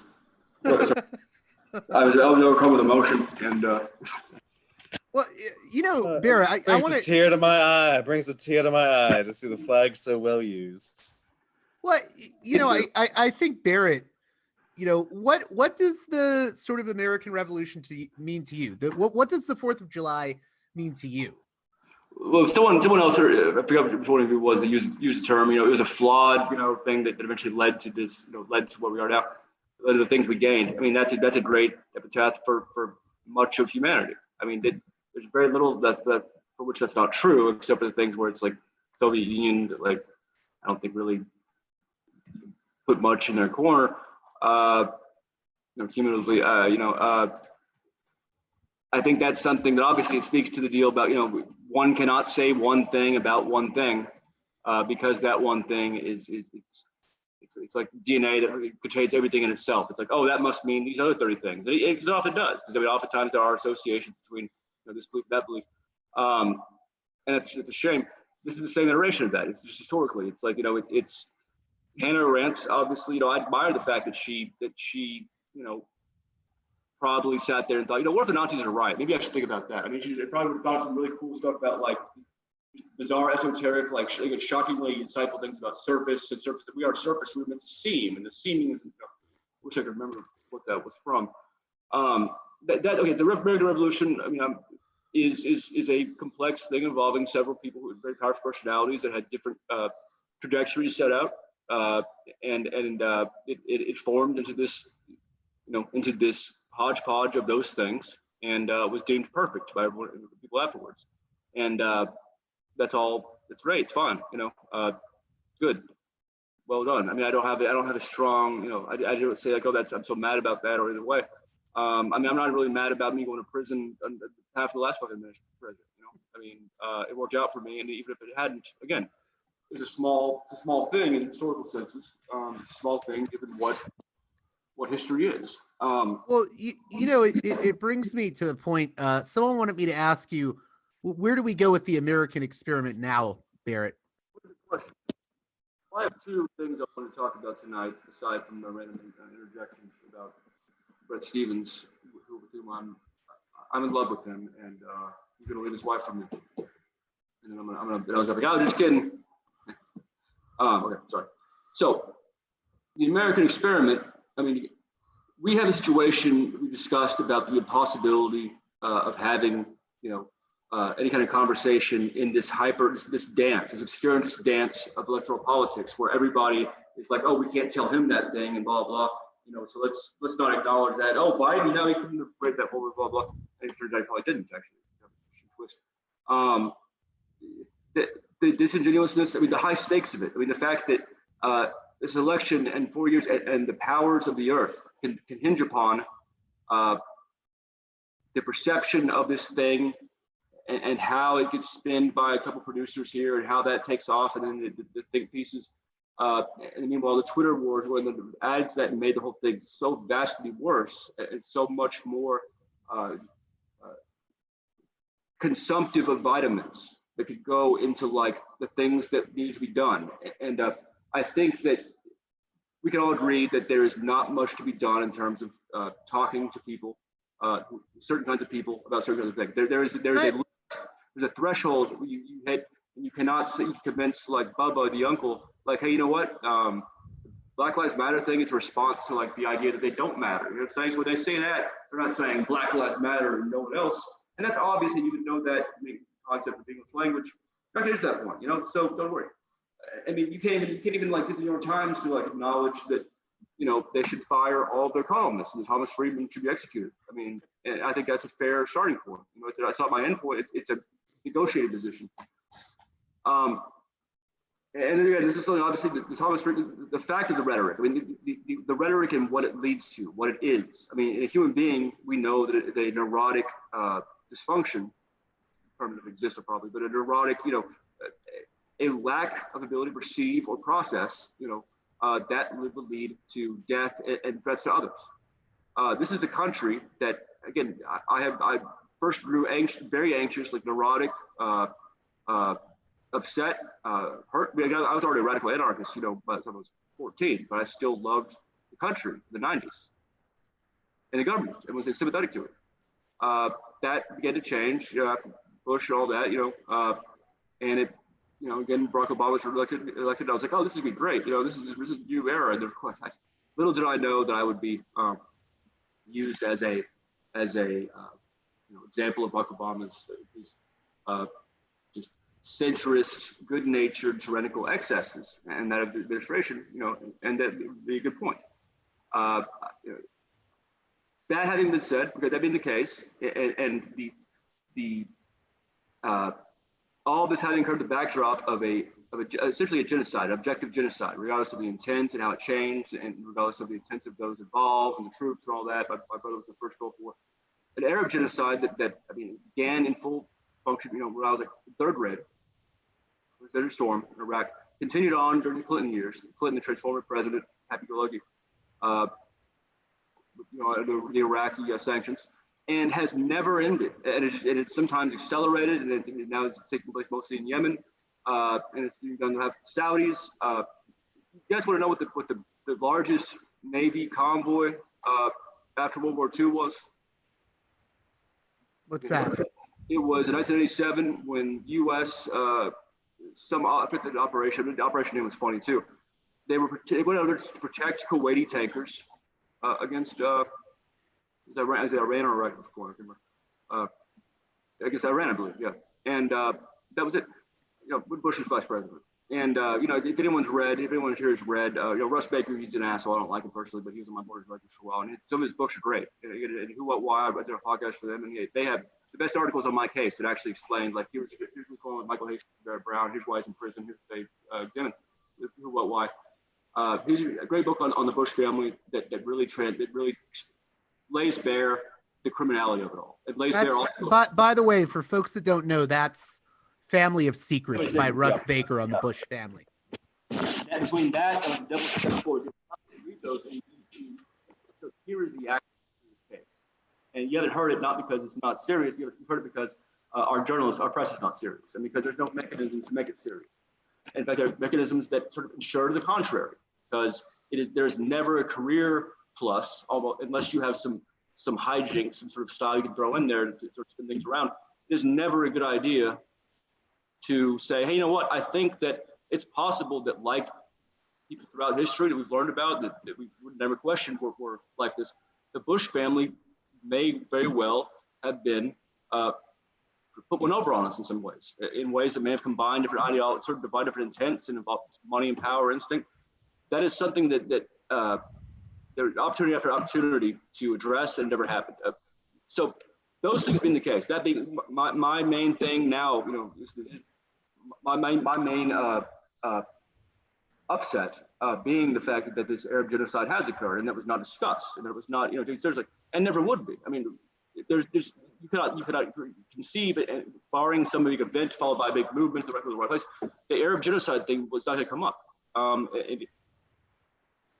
So that being the case, my ultimate goal, the dream, has absolutely been, I'm not like anti-American to the extent that these people. I don't compare America unfavorably to Russia. I hate Russia.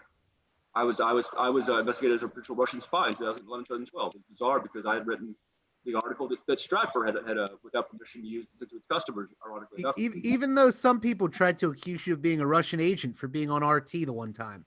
Well, I'm talking about the FBI. The FBI, there's more to it than that. But the FBI, they thought, and there's an article by a guy that they went and interviewed because some other guy put a comment saying, I think Barrett's probably working with the Russians or Chinese in like 2010. Because I had said supportive things of WikiLeaks and Anonymous. And the FBI investigated that because of that. And I've only learned some of the other elements of that, after getting out of prison, and some stuff I don't know. I just don't know yet. But I've had a lot of people, friends, and people I've met who have dealt with the Mueller Commission and all that. There's a great deal hidden there. Anyway, so that being the case, so me having said that I'm not trying to, I don't want a world in which Russia and China are broad. U.S. governments and some portion of people are feckless and cowardly, and there's some portion that under the right leadership, could still be salvaged and could become citizens again, in any real sense. And there's some that are. I don't want to use. I don't think the word fascist is appropriate in these cases. I think toy fascist is a great term because it is both. It modifies it and says, we're talking about this kind of fascist, and they're different, and also because it's a demeaning term. That being all the case, there are things that the U.S. government is not legitimate in any way. It is a thing that does great violence to its own people and to those abroad. It is a thing that that is just extensively, we will probably never know in many cases, becomes an objective, a prize for state capture in ways that, because they are unusual, because they are ambitious, and because they operate, because they sort of center around information operations, that are not understood by people who decide what is plausible, what is not. It is a vastly dangerous thing. It could also be, like, at the same time, it could be something that would be used or had been used. It could be used again as a mechanism that is obscurantist and is amoral, but that actually does tremendous good by virtue of being willing to do amoral stuff here or there. That's how it's believed itself to be in many cases. The CIA and so forth. They believe themselves like, oh, we're doing these things that no one else would do, but it's going to work. And no, it never does. I think the proper stance is to push forward towards something that I think more people want than is realized, because it's not voiced. Well, I didn't mean, one of the things, Barrett, that I respect about you is that you have shifted a lot towards a criticism of the press. And we were talking about, the New York Times. We were talking about the play Hamilton, which really, Hamilton's popularity hinges almost entirely on the blathering punditry class saying it is the greatest work of art of all time. Take his temporary wife to it, make it happen. And meanwhile, Obama can go there. I saw Hamilton. Oh, Hamilton, blah blah.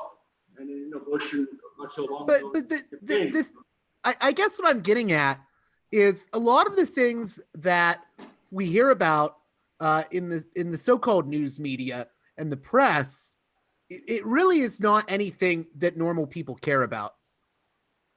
Agreed. I think it is a thing that normal people care about.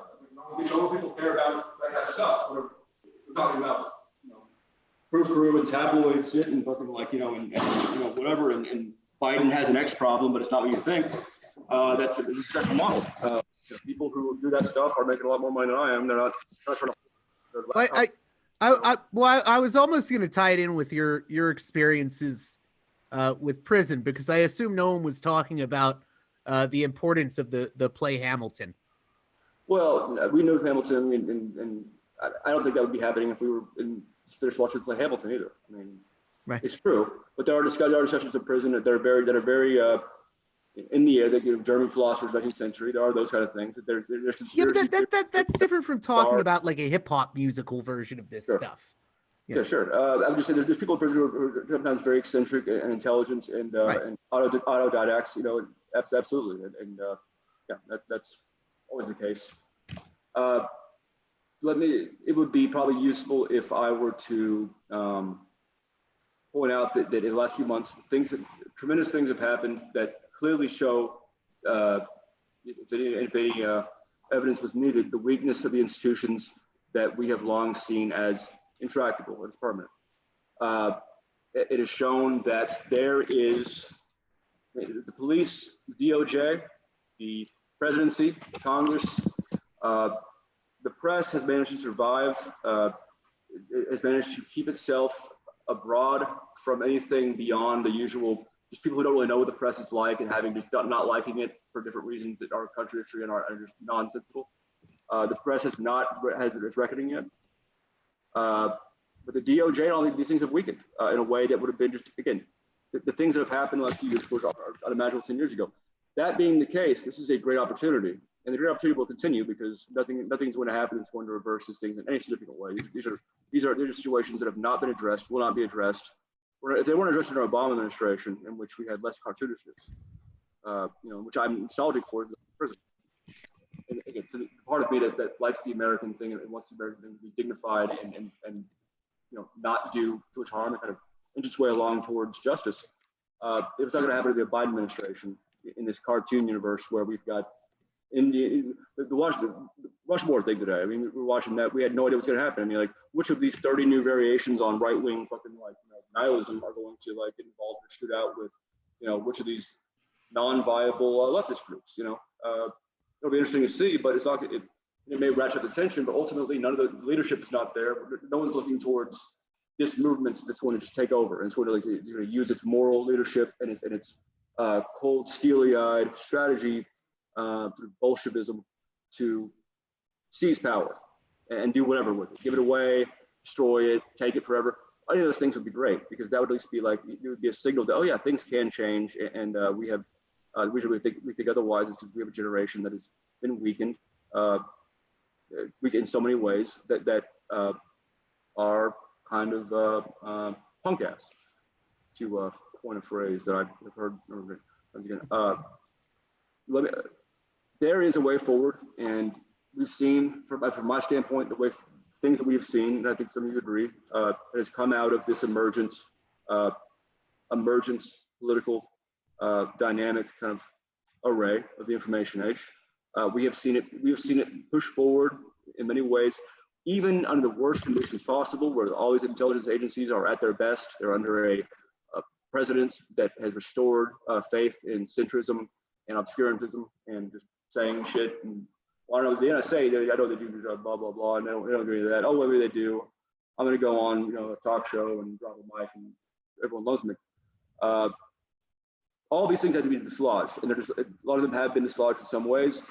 I believe that the best way forward is to go after the portion of the population that has shown itself to be possible, as in they're the people who are engaging in this obscurity is the wrong word.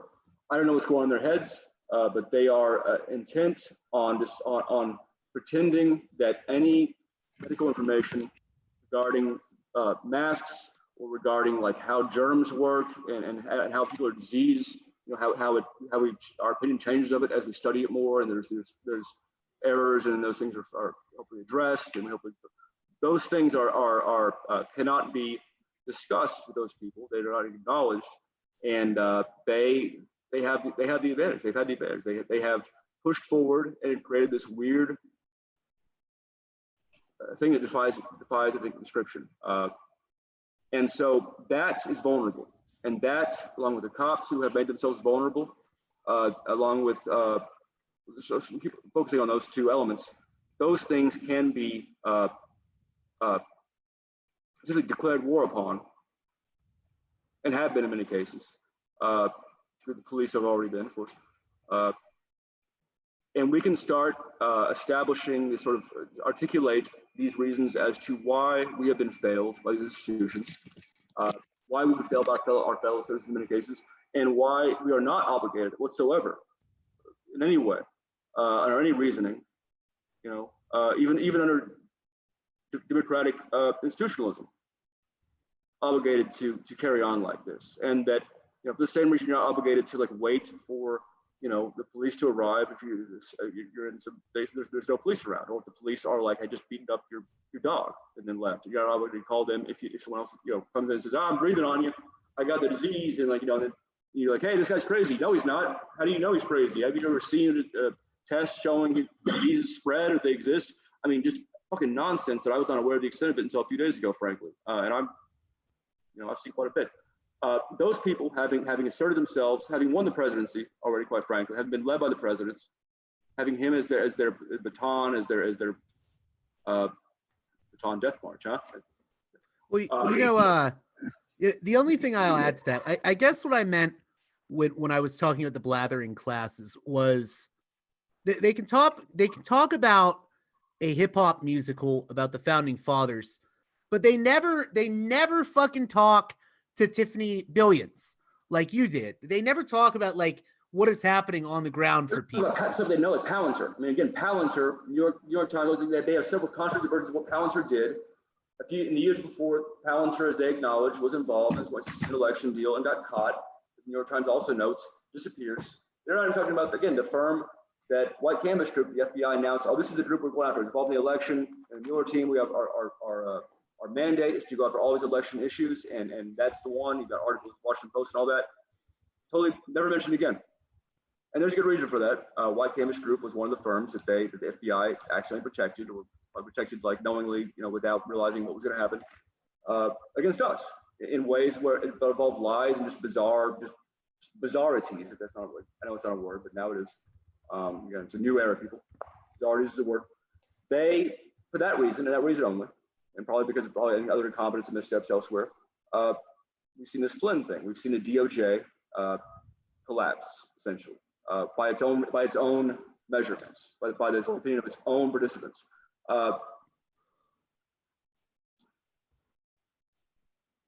It is not just done. It's not just like a bad press. It's like done a poor job. It has actively covered up in a way that, again, that you see more and more of. If you some of these background deals, you know, with New York Times and New Yorker and the people who were involved and wrote about it back then, they have engaged and should pragmatically engage in a cover-up for several years now. And the fact they're protecting their interests. They are, and that is all they do. And again, and the public is not protecting theirs. And so that being the case, their interests must be protected. Or will be, can be, by, I would say, anyone who come and articulates, here is the things that I will address and that these respondents will not respond to. At such time as they are able to address these things that I have presented over and over again, other journalists acknowledge and all that are known, and they're about to come up in the DOJ's trial because it's a very silly thing, a superseding indictment. That being the case, as has happened throughout, you know, human history, I'm going to come up and say, you know, I think I've earned my turn to take the people that have come to me and who have agreed with this and just say we are going to engage in an increasingly confrontational stance with these institutions. We'll pivot from this to this. We're going to start with this polity that the president has led, that has manifested himself as the sort of the God manifestation of this disease, this subhuman, this parasitical disease that is worse than so many things in history that it's almost weird that we talked about, you know, some of these things happened 200 years ago, because now things are happening that are on a larger scale and worse, and they're undignified, and they will lead to no good. They will not have the germs of a great society in the future in which people can be equal from all the world. That's not happening here.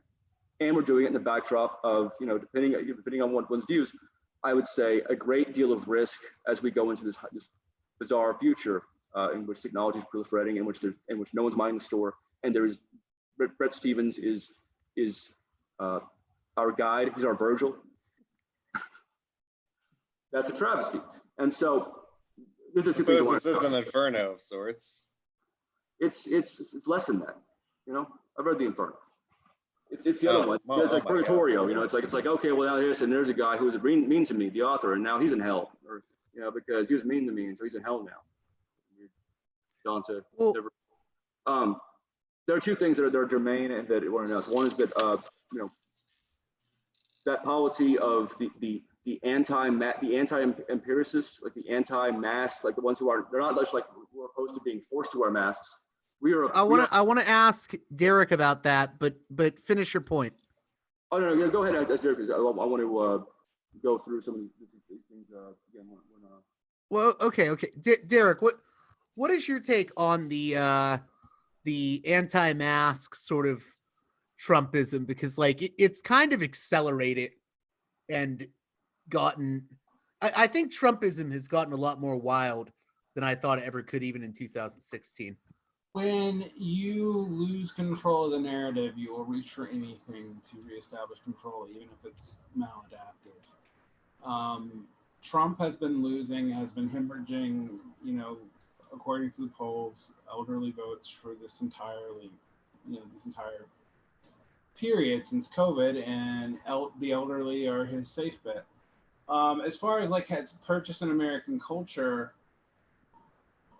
it's complicated. I think one of the things we have to deal with the fact is like not all the hostility towards American officialdom and state apparatus is irrational. One of the things that I was pointing out to someone this week is like the American Pediatric Association has actually contradicted the CDC releasing even laxer guidelines on how to deal with children in schools and whatnot. That's clearly politically motivated to appease parents who want their daycare back. I'm a teacher, so I think about it a lot. And so this is discrediting. Another discrediting thing is, for example, the the CDC initially and the health establishment initially in general said that there was no benefit from them. That was clearly false and clearly motivated by the fact that they didn't feel like we had enough masks because we had let our PPE storages fall during the past decade. That stuff is discrediting. And so when you're discredited, crazy voices fill the void. Yes. You know, I've been listening to Alex Jones' show, and like it's wild these days. I mean, it's weird to have this anti-authoritarianism become so weirdly pro-authoritarian while also complaining about the mask, but it's also like not entirely. It's not just because these people are stupid. Also, I think in the United States, there's just a fair amount of entitlement where people do not like to be told what to do no matter what. I'm not totally sure that that's, you know, the mask thing seems particularly damaging. One of the things I was discovering today is while the US has one of the worst infection rates, we don't have the worst death rate. Right now, interestingly, that belongs to the UK, at least for the places keeping statistics. Like their death rate is double ours. Some of that's population density, some of that's age of the population, I'm sure. But one of the things that it's about seems to be the fact that the UK government has not widely recommended mask wearing for whatever reason. And so this idea that anybody telling you what to do is an authority figure, and thus I show that I'm not a lemming by disobeying the authority figure, even though what I'm disobeying is also an equally, probably more irrational pseudo-authority figure, does seem to be something that runs rampant in the American mind. But to be fair, I don't think it's just like Americans that do this. It really, like, it's just the kind of thing that's manifesting in our society right now because of the trends. Because of the what? You know, I think part of it is like. So what was the word? Because of the trends, you said. Just trends, like part of it in the United States is we have this idea that everything is political, so we can politicize anything, even if there's, you know, and people seem to think that it doesn't have consequences, and that's both left and right. I mean, like the idea, for example, that barbecuing outside but the protests don't spread COVID seems to be also a little fallacious, if we're honest. I've seen the articles talking about the early numbers on Minnesota and the protest, and they were outside, and transmission vectors are much, much lowered when you're outside wearing a mask. But the most recent update I got from the University of Minnesota said no, because of arrests, because of things even like tear gas, which makes you cough, there has been COVID transmission, and of course there would be. And people are quiet about that. So we tend to be very selective on what we consider political in any given time period. And so masks are easy. You don't want to wear them. You know, the government isn't always providing them. In some states they are, and some states they aren't. And you can pick this as a way to rebel against the quote unquote system. But since it's very nebulous and meaningless, it's not really in your self-interest to do. And we've seen that in the states where this kind of hostility to officialdom is popular. But I do think we have to understand why things like the healthcare establishment may have a credibility gap with people in general, even if like the anti-lockdown protests and stuff were never a majority opinion. Barrett, do you want to comment on that? Yeah, I mean, I agree, as I have with all that. I mean, again, some of these things I think are, you know, anyone who is intent on thinking about them and kind of and relaying them to like an actual like ethical thing that doesn't change, doesn't shift around, year to grow. It's sad. I spent the last couple of days watching, you know, reading some of these the attempts of these people who have joined this not wearing a mask right now and also not liking doing it Liberation Front, and then hear like someone say, you know, explain like the shit that is clear to one who looks at it, analyzes it, has a historical deal, and could be easily clear to anyone who would listen and say, you know what, just because I'm an American doesn't mean that, and I had the ability to think, doesn't mean I should decide for myself every single thing, including things that I myself have acknowledged are the realm of experts like medicine, because because something has happened early on whereby there was this idea that catch hold that there's something wrong with the masks and the COVID, blah, blah, well, now I'm suspicious. I mean, these little fucking germinating things that turn into, turn into nonsense, which is always silly, and we've kind of always regarded as such, and then turn into a massive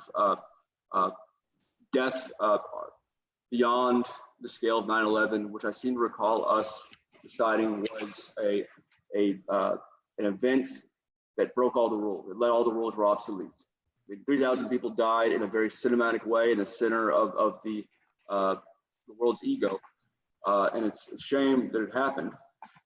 Of course, it is absolutely a much vaster shame that it was used as it was, not just in the effects of the Iraqis and in the next iteration of Arab genocide.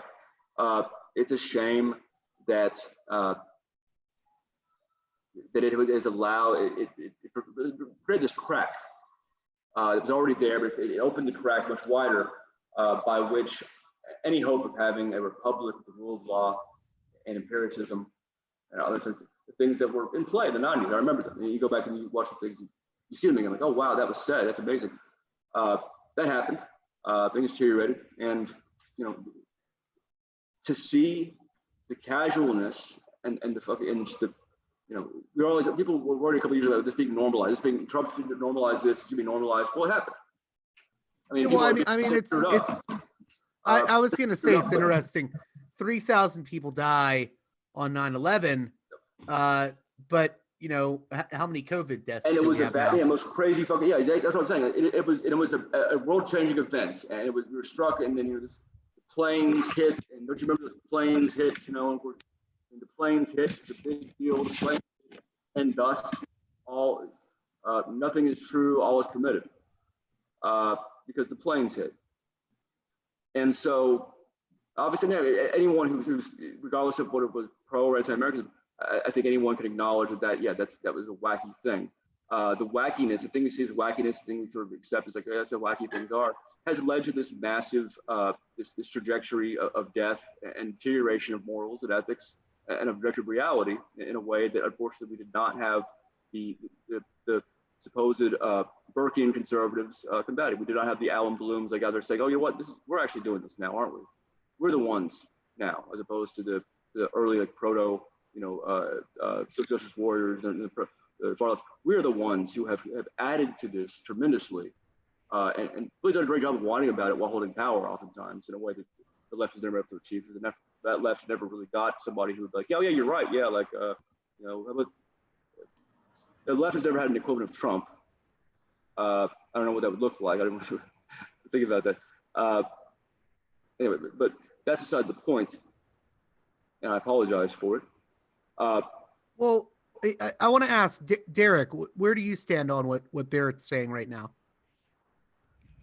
One of the things about 9/11 is that it was a particular trauma. I remember being 21 when that thing happened. But you're right, because it was a quick trauma and it's one that's easily marketed and understood and seized on.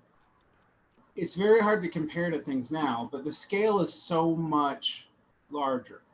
I mean, one of the things is maybe like to modify that old quote that's attributed to Stalin, one death is a tragedy, a million deaths is a statistic. Well, a few thousand deaths where there's a good video reel is a tragedy, and what is it, 180,000 deaths is a statistic?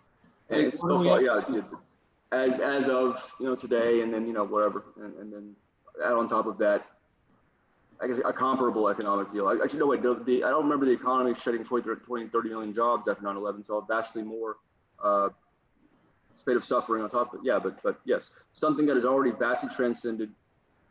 And that was a point I was getting around making. Look, I've been watching us a few days. I've been watching the equivalent of 9/11 being occurring, because I'm watching people like going and telling others like, hey, these masks, I've got this picture of a box here, and the box says that the mask protect from disease. It says it right there. What are you, stupid? Like, well, no, I know it's not supposed to protect from disease. Those masks don't do that. Those masks, the science is that, you know, they do to some extent prevent you from spreading that disease. And beyond that whole thing, just setting on the side, here is a map that shows a graph that shows here's Italy. There's all these countries that have masks and like accept masks and are accepting what the World Health Organization and what they say.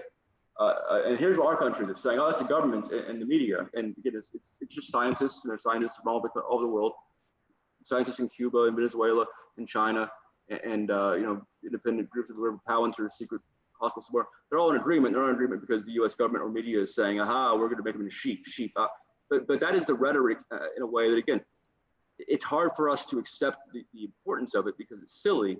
But I think at this point, with 3 years into Trump administration, and frankly the whole Bush administration as well, in some very different way, we have to overcome the bias, whereby silliness is just a thing to be cast aside and say, well, that's terrible, let's move on. It is something that has to be addressed. And so watching people do things that will cause death. I mean, I have been in a way that anyone who can address the actual facts agrees with, and that anyone who disagrees with inevitably cannot and will not. Watching it over and over again, giving them the chances I did when I broke up news and said, hey, explain to me what this case is, because I'm fully aware. I'm a conspirator. I'm a conspiracy theorist. I have uncovered conspiracies and then been conspired against in a unique way. It was actually acknowledged by the press. The New York Times, the U.S. News and World Report, reporters about borders. Everyone agrees on this conspiracy.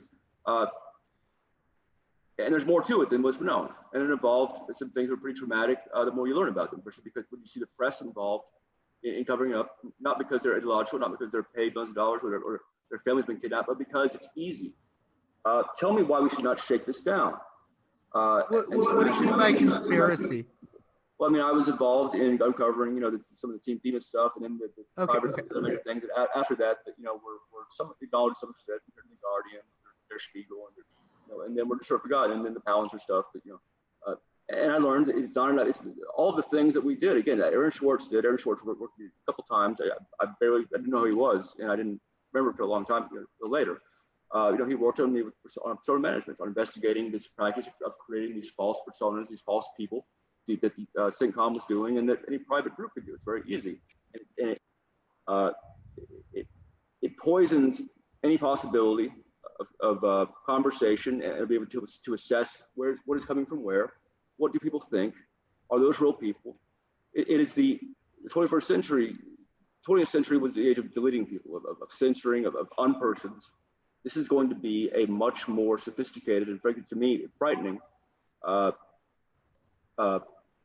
version of that, whereby we create, as we have with the petitions regarding internet net neutrality. That's a very civil version of this, but it was enough. Net neutrality, the petitions were signed by all these fake people, huge numbers of them. This came out. We didn't forget about it because so much else happened. It was done. It worked. They'll do it again. Why not? Why not just openly, flagrantly make up fake people and have them voting on the petition thing, official documents, and then we'll go back to a voter fraud ID, voter fraud, and then never address it. So all these things occur. They make things even worse than they seem, and they ensure that they ensure that things will not improve, and that the information, the flow and the nervous system will be not just slow or bad, or Brett Stevens will be a part of it. It ensures it becomes even more of a vector for even more powerful entities and others that are just unknowns to fight this essentially a chaotic but sometimes quiet and invisible and thus more insidious little war over this and this, and sometimes over major issues. And that's what ensures that we are the sheep. That is the thing. But unfortunately, that is not something that either, not just through the Facebook groups, not just through Alex Jones, not just through these weird little outlets. Those will not be a vector for these serious considerations. The New York Times and CNN and BBC and everything else have chosen over and over again, even when they reported on it here and there and said, "Oh, this is serious," chosen not to pursue them. And of course, they have chosen to cover them up and never talk about them again in case of power and certain these things at such time as they become inconvenient for certain people. And if with the David Enrich thing we talked about, we're getting into that right now. I have yet to see one single thing that tells me that this democracy, even if we call it a democracy or republic right now, will not come to a bad end. And so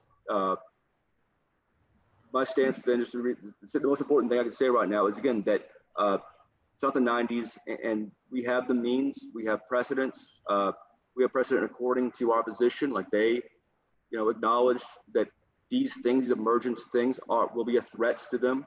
They've known since 2009, and the Army reports, Marine reports from back then that sort of predated Anonymous really picking things up. But playing this, a lot of people saw the same thing through different means.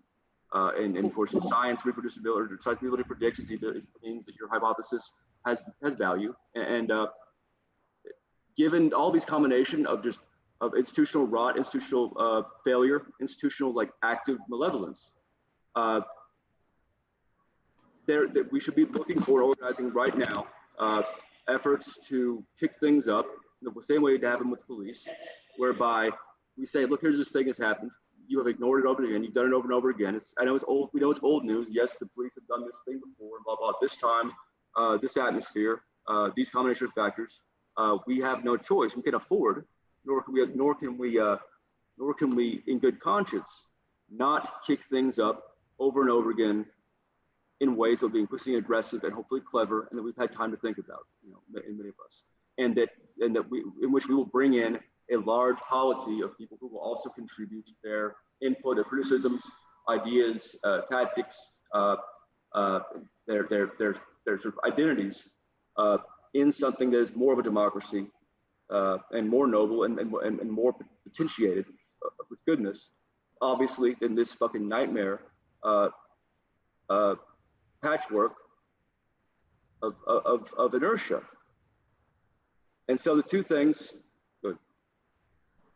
Well, I was going to say, before we start closing out, and I want to get back to those two things. I want to. I like what Barrett said there about the New York Times, the CNNs, because I've been telling people lately, what is covered on, Jimmy Kimmel, when Jimmy Kimmel has Robin DiAngelo on, or when the mainstream media talks about Jordan Peterson, or when the New York Times does an op-ed on Hamilton. I see a lot of people on the left focus on this stuff as the be all end all. And I'm like, I don't think most people care. I don't think most people follow the New York Times that closely. It's a very middle class thing. I don't know what you think of that, Derick. Maybe even above middle class at this point, in so much that there is a middle class in the United States, and that's clear what it is exactly. I think it's also a thing of very online people, which has an overlay of middle class and then a lot of students who, frankly, have nothing better to do with their time. When they're not working, and a lot of them can't get work right now anyway. So people confuse the internet for reality is what I'm getting at. Well, yeah. I think the problem is the internet isn't totally not reality, but it's not reality either. And it's like a mirror world reflection where everything's heightened and hyperbolized. And it's what's interesting to me is that it serves as a distraction to the kind of things Barrett was talking about, where there's material things going on. I have all kinds of issues with Trump's relationship with Russia, but 95% of the shit that comes out of Rachel Maddow's mouth means nothing to me. I have all kinds of concerns about what's going on in China, but when the New York Times praises them or condemns them, and it does both kind of willy-nilly depending on the day, it's not why I'm interested, except maybe on Uyghurs, which it'll poorly report on and drop a few weeks later. It is very much about a kind of media discourse. I told someone recently that following Twitter, you can believe that all these things that celebrities and stuff say and arguments in the media are a lot more important than they are. But the media itself reports on that as if it was meaningful. Most people don't care. And that's where these, like that's where fake conspiracies fill in the news for real runs. Like Barrett was talking about, uncovering that there was a conspiracy about Iraq. We don't people would be more likely to talk about the moon not existing at this point, than what was actually going on with Iraq at the time in 2001, and like all these and so there's a way in which the media discourse narrative has discredited itself to the point that people think they're rebelling against it, but they actually are buying into another manufactured narrative that is in some ways more ludicrous and not looking at the real fucked up shit that small groups of people do in this world. Same thing as the 30s. Again, the Soviet, the communists are coming, and thus Mussolini, blah blah, and same thing. From the standpoint of Germans, look, the Slavs, and they've been the Bolsheviks, and the Jews are over there, and they kill people. Look, they're doing this. We have to do whatever thing. We will do this. We're the Nazis. That is our justification. And then suddenly we will make common cause with them in order to take over Poland later on, and in the meantime, the democracies or in the British Empire, they're like, oh well, look, the communists doing this and blah blah, and so Mussolini's a fine fellow. Same thing. It's just a constant look, they are this, and thus reaction, re-reaction, and everything that comes into being with the possibility of creating a good that could have easily been established, as it's supposed to be, the whole 20th century nightmare. It is attacked by something, even when it's not totally bad to begin with, or would not have achieved that much badness even if it were. It finds the reason, it finds justification to do so. Sometimes it finds legitimate reasons to be freaked out and defend itself and go into crazy mode. And this happens back and forth. And the CIA comes about. The CIA, they know what the Soviets done. Well, now we're going to do all this. Oh, look, we caught the CIA doing this. Now we're going to do this.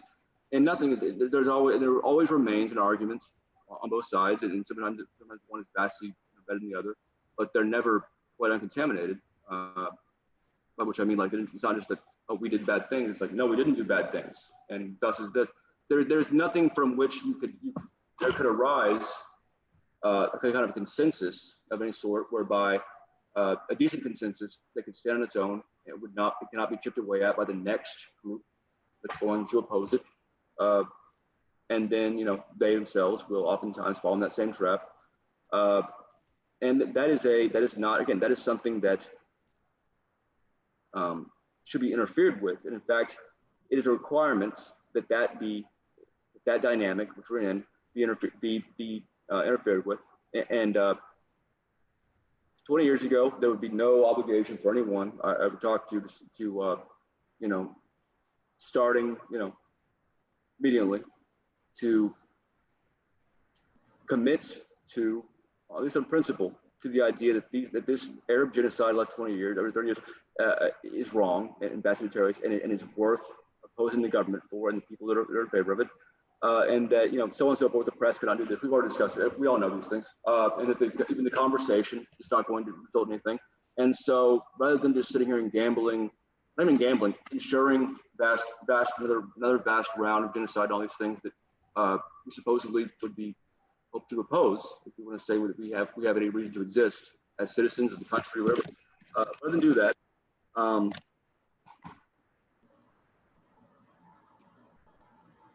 the last day or so, I mean, I've found that this particular idea that's kind of sprung up sort of out of sort of outrage and disgust, and kind of sort of culminating a number of other sort of threads, and sort of the end result of a lot of thinking of how do we get this sort of this metastasizing movement / process democracy organism up and running, so that it leads to others and can do this thing.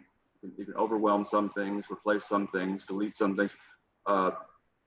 Something that, again, I'm telling you, the intelligence communities of China, U.S., Russia, and us, those of us who made predictions, successfully along.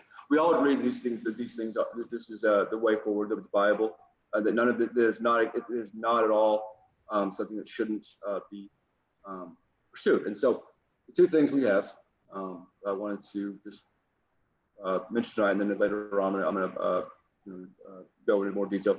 I've had for a long time, among many other things, conversations between Adrian Chen, Beck and Gawker, under the tutelage of his editors and with the knowledge of John Cook, who later became the first editor at The Intercept, Adrian Shin, and the FBI's Sabu, my former accomplice. By the way, Sabu has been coming up a lot again in the media, at least in parts of the media, because of the latest Assange indictment. Yeah.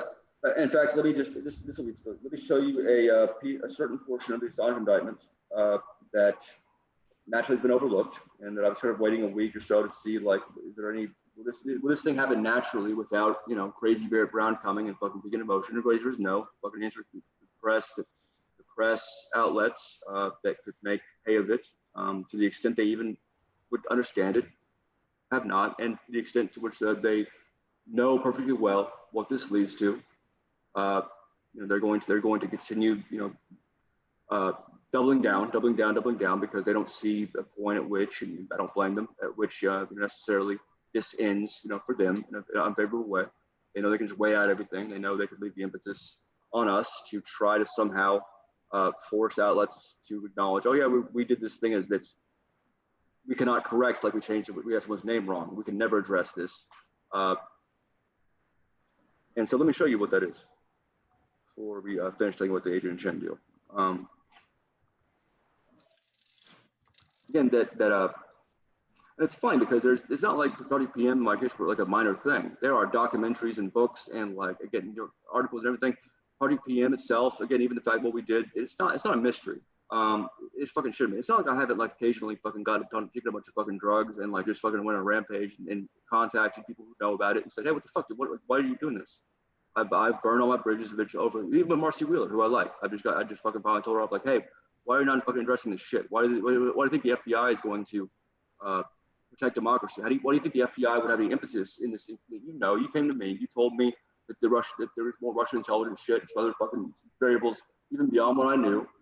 Why not fucking, instead of writing another analysis of what Mueller's doing, why not do something that I've given you, take it and use your position in a way that might lead to something fruitful? And I don't know what the answer is. I mean, you know, I don't know what people think. So let's just, instead of speculating, never under any circumstances, for any reason, I'm trying to find the Kevin Gallagher's deal here. You know, I'm trying to delay. And so rather than do that, I will concentrate on the task of finding him in my Well, Barrett, while you look for that, Derick, I want to get your take on sort of where we go from here before we close out.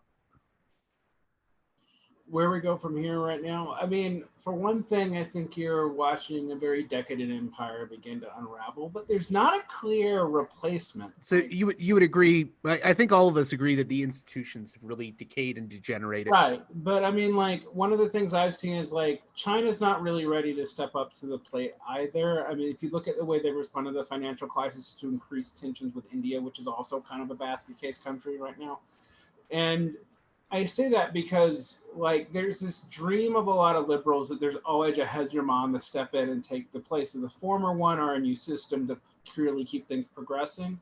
Maybe there's not. I mean, historically speaking, when there are times when empires fall where you just have chaos for a long time afterwards.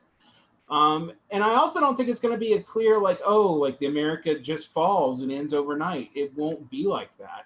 We're seeing a very slow dissolution. I mean, the Roman Empire died for 1,000 years. Like it's something that you have to, if people don't know what I'm talking about, like Byzantium was Rome. It took forever, and we don't like dealing with the fact that it wasn't quick there. So there won't be a clean moment where we know. Right now, I mean, we should start adjusting to a very different reality.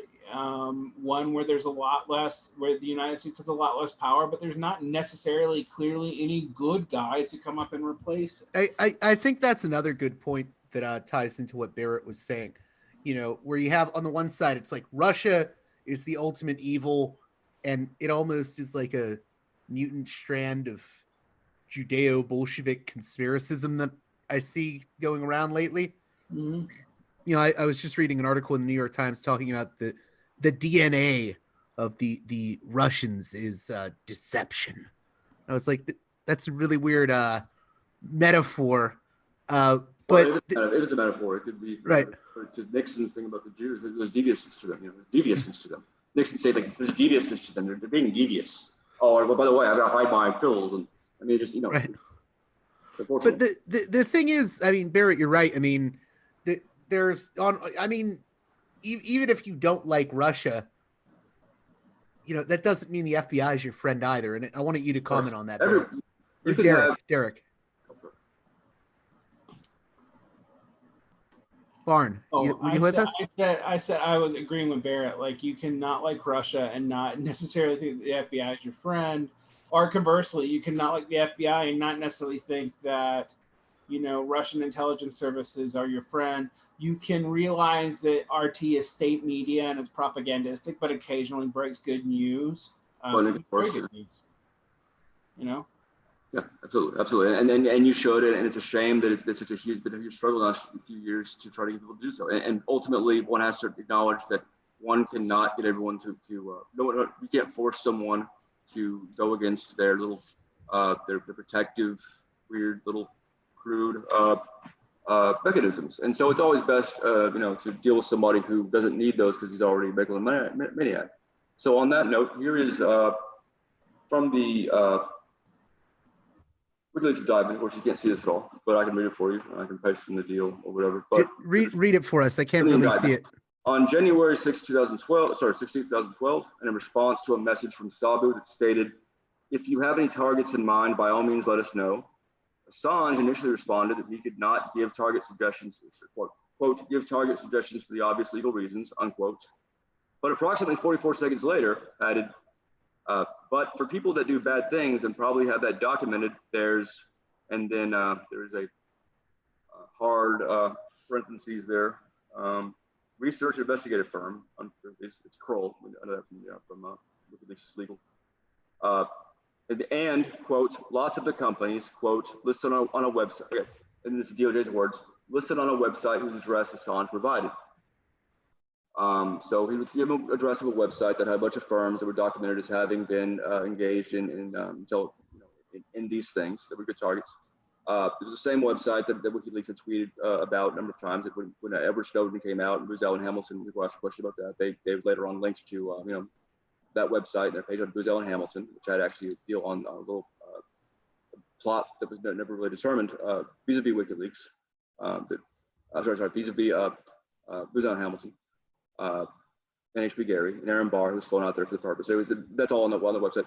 This website seemed very much to someone like it might have been mine, because it was, it turns out. And I verified that with WikiLeaks' legal, which I've been sporadic touch with for about 1.5 years over this some things, primarily the press's the very obvious factor in this case, that because of the usual incompetence break at the WikiLeaks organization that is now sort of being overcome now as a last resort, they have not got around to addressing, which is something that is the obvious, both legal and otherwise important aspect of this that is documented in DOJ's own fucking documents over and over again, and in the press in some cases, and now has been documented in the last 1.5 years behind the scenes by a lot of people in the press. I've gone to them and said, "Hey, did you know about this? You want to report on it?" And that is this is our Echelon 2 website, and that several different journalists, obviously, and this is kind of been sort of vaguely known for a while, did things with WikiLeaks and with LulzSec. These same guys, of course, have come up in this big way in this indictment. They become a centerpiece sort of argument for, look, Assange is not a journalist because he does never see journalists doing these things. The Adrian Chin logs that I have, that I'm going to make public tonight. That's Adrian Chin from Gawker. If people are unfamiliar. Yeah, he's back then in 2010. He was writing about like memes and stuff like that. So Levy was writing about us and Texas over and over again. He going into that, he went on to Nation, wrote an article about it, attacking Anonymous in the Nation. Providing some bizarre versions of H.B. Gary that contradicted his early versions of H.B. Gary. Joseph Min at Financial Times and Reuters did the same thing over that period. At the risk of getting off into directions here, but just to give some context to this, Joseph Min has acquired a copy of my, my upcoming book. And he did so for a reason. Same reason the DOJ tried to scrap it. And a number of journalists, Adrian Chen is the biggest offender that I know of, knew, as the DOJ and FBI knew, and Sabu knows, and as I have gradually come to know, that outlets, primarily, again, Gawker was the most offender we know of, approached Lulzsec and Anonymous, the Lulzsec guy, Sabu, after being an FBI informant, and asked him about these supposed stolen emails from a news outlet in England, News of the World, and wanted to exchange money for them and exchange services. So as you'll see in these chat logs, Adrian, this is over a 2-week period, with coordination from the editors, obviously. And some of this came out in 2013, a little bit of it they were asked about, and Adrian Chen did not respond. I want to comment. That's happened several times since then. Washington Post article, writer asked Adrian Chen about something else, blah, blah. He doesn't respond. He doesn't have to. Why the fuck would he? Adrian Chen tried to buy these stolen emails. They didn't exist. Fortunately, he didn't realize that. He spends 2 weeks arguing, like showing them, like, hey, you guys, a lot of people are questioning your guys' credibility. This would really help you. I mean, it's ridiculous. Goes over 2 weeks, never gets it. They don't exist. Talks about it openly with Joseph Min on Twitter, like, hey, did you get those deals? No, I don't think they exist.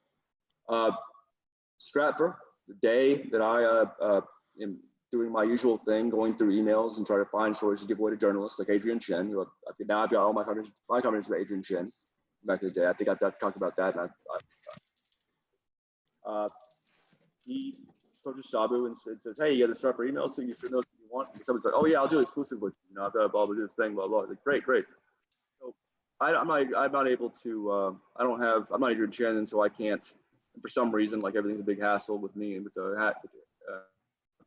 Jeremy Hammond and this FBI agent, Sabu, and whoever else is the FBI agent, FBI informant in Lulzsec. It's been rumored, and there's documents. There's a lot of hard data about that here and there. It doesn't really matter. Adrian Chen tries to get these Stratfor emails that I went to prison for, that I was trying to get, as well. Never mentions that, never brings it up. He did write about Stratfor and me when the charges came out and said, it chills me to the bone as a journalist to see something like this. Doesn't mention, it's really relevant because I was trying to get those same emails. I was trying to buy stolen emails from across the Atlantic, from the Lulzsec, which involved what I knew to be underage Britons, and spent 2 weeks to get authorization and offered Sabu at Gawker.net. And so those are things that have been known to an increasing circle of people in the last 2 years, including Spencer Ackerman. We'll list all the thing down at proper time, another time. That's one thing we'll release tonight. And again, it finally, after all this cajoling, despite our differences, WikiLeaks now acknowledges, their lawyer, Jen Robinson, now understands that this is a big deal. And so they have them. And so that will be addressed in a number of venues going forward, including the courts during the extradition deal, perhaps. And then, of course, if he is extradited, it'll go up here. And whatever needs to be done to support that, to ensure that this doesn't just get lost and fucking just bounced back and said, oh, well, that's blah, blah. I will be reaching out again to a lot of journalists who have already had this opportunity, and I'll be presenting them with this deal whereby if publicly, acknowledge this happened, so that it can actually be, the public can learn it, rather than not doing that intentionally about something that in many cases they knew about or have known about since then. Not to interrupt you. So in regards to the latest indictment with Assange and what is happening right now, what's your basic take on what is going on with Assange? If we can reiterate it, because I think people have said, oh, Barrett just hates Assange, but you've actually pretty much defended Assange. I mean, I've been working with the legal team through Naomi Colvin, who's on my board of directors. She was the same one who resigned from Courage because Assange, there's articles in Daily Beast by Spencer Ackerman, he knows the backstory. Articles in the Independent about, when Assange kicked me out, tried to have me expelled from the Courage Foundation. He was mad. He'd been mad for a while, and it served no purpose, but other than his satisfaction as someone who's getting real squirrely in there. And that happened, and that's whatever. But again, I've been working with behind the scenes with Naomi Colvin ever since. And she joined my board of directors, and I've been trying to over and over again, trying to get her. And she understands this. She's always understood it's important. She understands it more now because DOJ has bizarrely done this. And now it is acknowledged. I mean that this I don't know. I understand. I don't know the thinking behind it. I don't know what the DOJ thinks it's doing. I mean, I know what it does from my standpoint as someone who has worked in a way that's just driven me mad for the last couple of years to get all these things and more that I have about Flynn and Stratford and Stratford and Mueller. Mueller speech that's on the FBI.gov website bragging about the Stratford thing, which we have all these materials about it. You and I discussed Nicole Perloff of the New York Times, who reported the Stratford deal, who called conspiracy theorists anyone who thought that the FBI pissed off Stratford. Well, that's fucking the FBI knew about Stratford before we did. Sabu passed it on to Jeremy Hammond. That's in the deal. It's not even arguable. It's just because of the nature of the system that they can get away with that, and why not? And Gail Cameron has an article that came out when this new indictment came out that goes into some of the stuff. Not all of it. He doesn't have all the pieces. And he did give an article last year when Hammond was moved to Virginia. You know, again, reiterating, here's what they lied about. Here's what we know. Here's who passed it on. We don't know where the hat came from, but it was passed on to another FBI cooperator, possibly. We know for a fact it was passed on to Sabu on the 4th and then given to Hammond on the 5th, I think, of December. And so then 20 days later, I learned about it. Quinn Norton knew about it before I did, so she testified at my sentencing hearing. But here we have, again, not just journalists who also linked to the same thing that I was. Here we have journalists who actively attacked these same people, anonymous. Occupy Wall Street before that, reiterated a deal like, oh, there's some evidence for a murder found at Occupy Wall Street. Well, what's going on there? And then, oops, never mind. It turns out it's not related to Occupy Wall Street. It's on a chain park. You know, it had nothing to do with the thing that was happening there now, and that was obvious. I don't know what's going on. I don't know what happened to Adrian Chen. I don't know why he did a bunch of these things that is worth going into. I talked about them over and over again. It's all online. There's articles about it. He's been asked about it by the Washington Post reporter. And so that is a thing that it has driven me fucking mad in a way that prison and anything else has not, to bump up against this apparatus and try to get it to work in this basic way. When I'm done on the work for him, done on the prison time for him, suffered for it. Had Adrian Chen taught me in an article, we went to our fundraiser, me and Hammonds, and say, oh, Barrett Brownlee's working on a book with Greg, and if he ever gets out the next 100 years, I better be interesting. Well, yeah, we'll fucking will be. Thanks to Adrian Chen. And everybody crazy around here. So that's coming out. So what I'm saying is this changes things, and we'll see to what extent, we'll see how far we have to go on my end to force this into consciousness, but it will be forced into consciousness of the public. So basically you're saying massive DOJ corruption, massive press corruption, I would never say that. and this Assange indictment is going to expose more of that. No, not expose necessarily. It will provide the opportunity, again, another opportunity, yet again, for certain people to not dig themselves further in a situation where ultimately it flows into the revolutionary atmosphere, and it flows into the situation, the point at which it becomes policy that these are our enemies. Because policy, open policy, articulated policy, that they have done this, these people know it, they covered it up. At some point, you can't just like go on and just say, hey, this is terrible.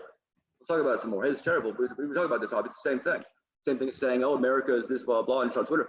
At some point, the information operations, the ability to without engaging in conventional fucking like infantry warfare, the sort that would I think too soon for that, to resume the 2011, 2012 stance where we are openly escalating and openly in a way that's being supported and generating support and generating understanding of what these things do. We have to go and crack these things open like eggs using a variety of means, all of which will be fun and spectacle. And we have to do it in ways that will have jokes and stuff like that, because that is a minimum requirement. And eventually we will have to probably, again, we have so much stuff going on with New York Times and this massive collection we now have between me and Rocco Pastoro and Val Broke-Smith and whoever else, of just stuff that any one of which they could not acknowledge without having to collapse. Okay, so I want to. We've gone for about 2.5 hours almost, so I want to give Derick a chance to comment on the Assange case, because it's interesting to me. I know Barrett and I just talked about that. We've talked about it a lot before. I worry about the implications of the Assange case, even though I myself don't like Assange very much, for various reasons. I was wondering what your thoughts are on the whole Assange and WikiLeaks deal. Seems like almost all parties are a bad actor. I mean, WikiLeaks did a lot of important things early on. I'm not going to lie about that. But Assange has... there's been so much sketch around that that it's hard for me to even follow what's going on. But the criminal case against him also seems pretty dangerous. So, at minimum. So it sets a precedent in my view, for if you're publishing leaks, are you going to get the Assange treatment? Go on though, Derick. No, I was Barrett was about to say something, but that's there's authorities against the same concept. I'm just saying same theme over and over again. Like they're both bad, and so let's fight them both. That's and let's do maybe lend leaks to Russia, maybe send them some materials while we're fighting them, and then we'll go after Russia. That kind of thing. But in a way, the difference that the U.S. did. Anyway, honestly, go ahead, sorry. No, I agree. I mean, the entire case there seems to be basically a way to use what is a sketchy figure to silence leaking, and that's hyper worrying, even if Assange does seem to be pretty legitimately sketchy. Yeah, there's no one has. I mean, people who have dated him for years, and worked it over there, like no one disagrees with that anymore.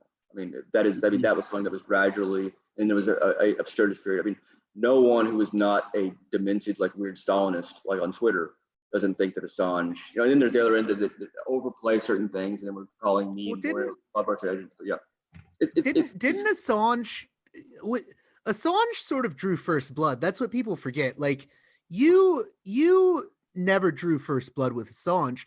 My understanding is Assange sort of attacked you for something. No. I did when I came out with late 2017. I mean, I kept mentioning about a lot of things that were clearly. I mean, same thing doing Greenwald. Where I mean they abandon us in ways. Again, I don't care. I mean, like I'm there to be whatever. Like again, I that's fine with me. I can take care of myself and did. They just like with Greenwald, they both got involved when it became clear. Oh look, he's writing again. Oh look, he's getting these endorsements. Oh shit. It became their they would look very, very bad if had they not at that point, pilot. Oh yeah, Barrett Brown. I remember, didn't he took a bullet press against H.P. Gary and then also close that deal and then go after him and then finish some stuff and then we ran his Stratford statement. I mean, weren't we involved with this guy? And he was involved. Eric Schwartz was involved with him. Did we know this the whole time? Again, we now have, of course, all of Assange's little chats with his little buddies from this deal, and we know what kind of everyone knows how Assange treats people who go to prison for him and people he deals with and everyone else. I mean, we know it doesn't serve any end. It's not like he's killing people for this hyper pragmatic figure. He's going to kill people that then we will establish utopia or something that's that's good at all. He does it because he has some problems and everyone around him were sort of weird Stalinists, like Scottish or New Zealand or Australian. This New Zealand Australian faction over there is really unbelievable. Susan Dawkins and all that.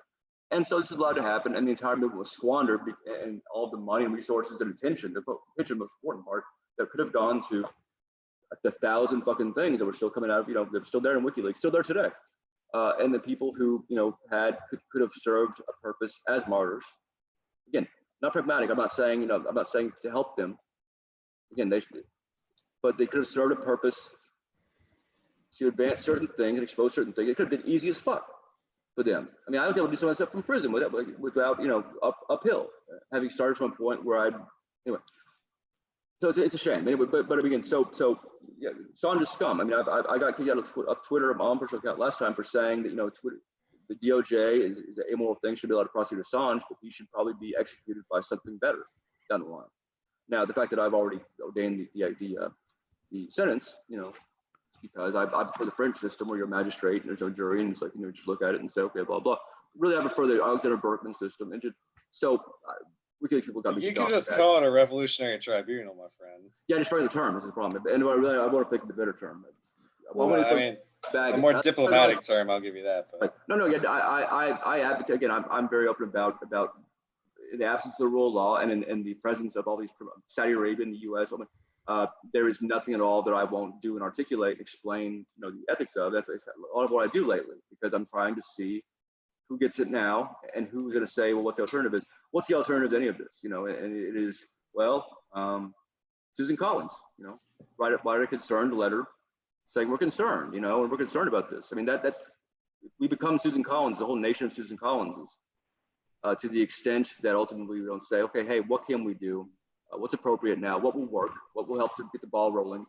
And, Susan Collins couldn't have started the Revolutionary War to begin with. And so regardless of what the impact would have been, it never would have happened, because she'd be writing letters of concern.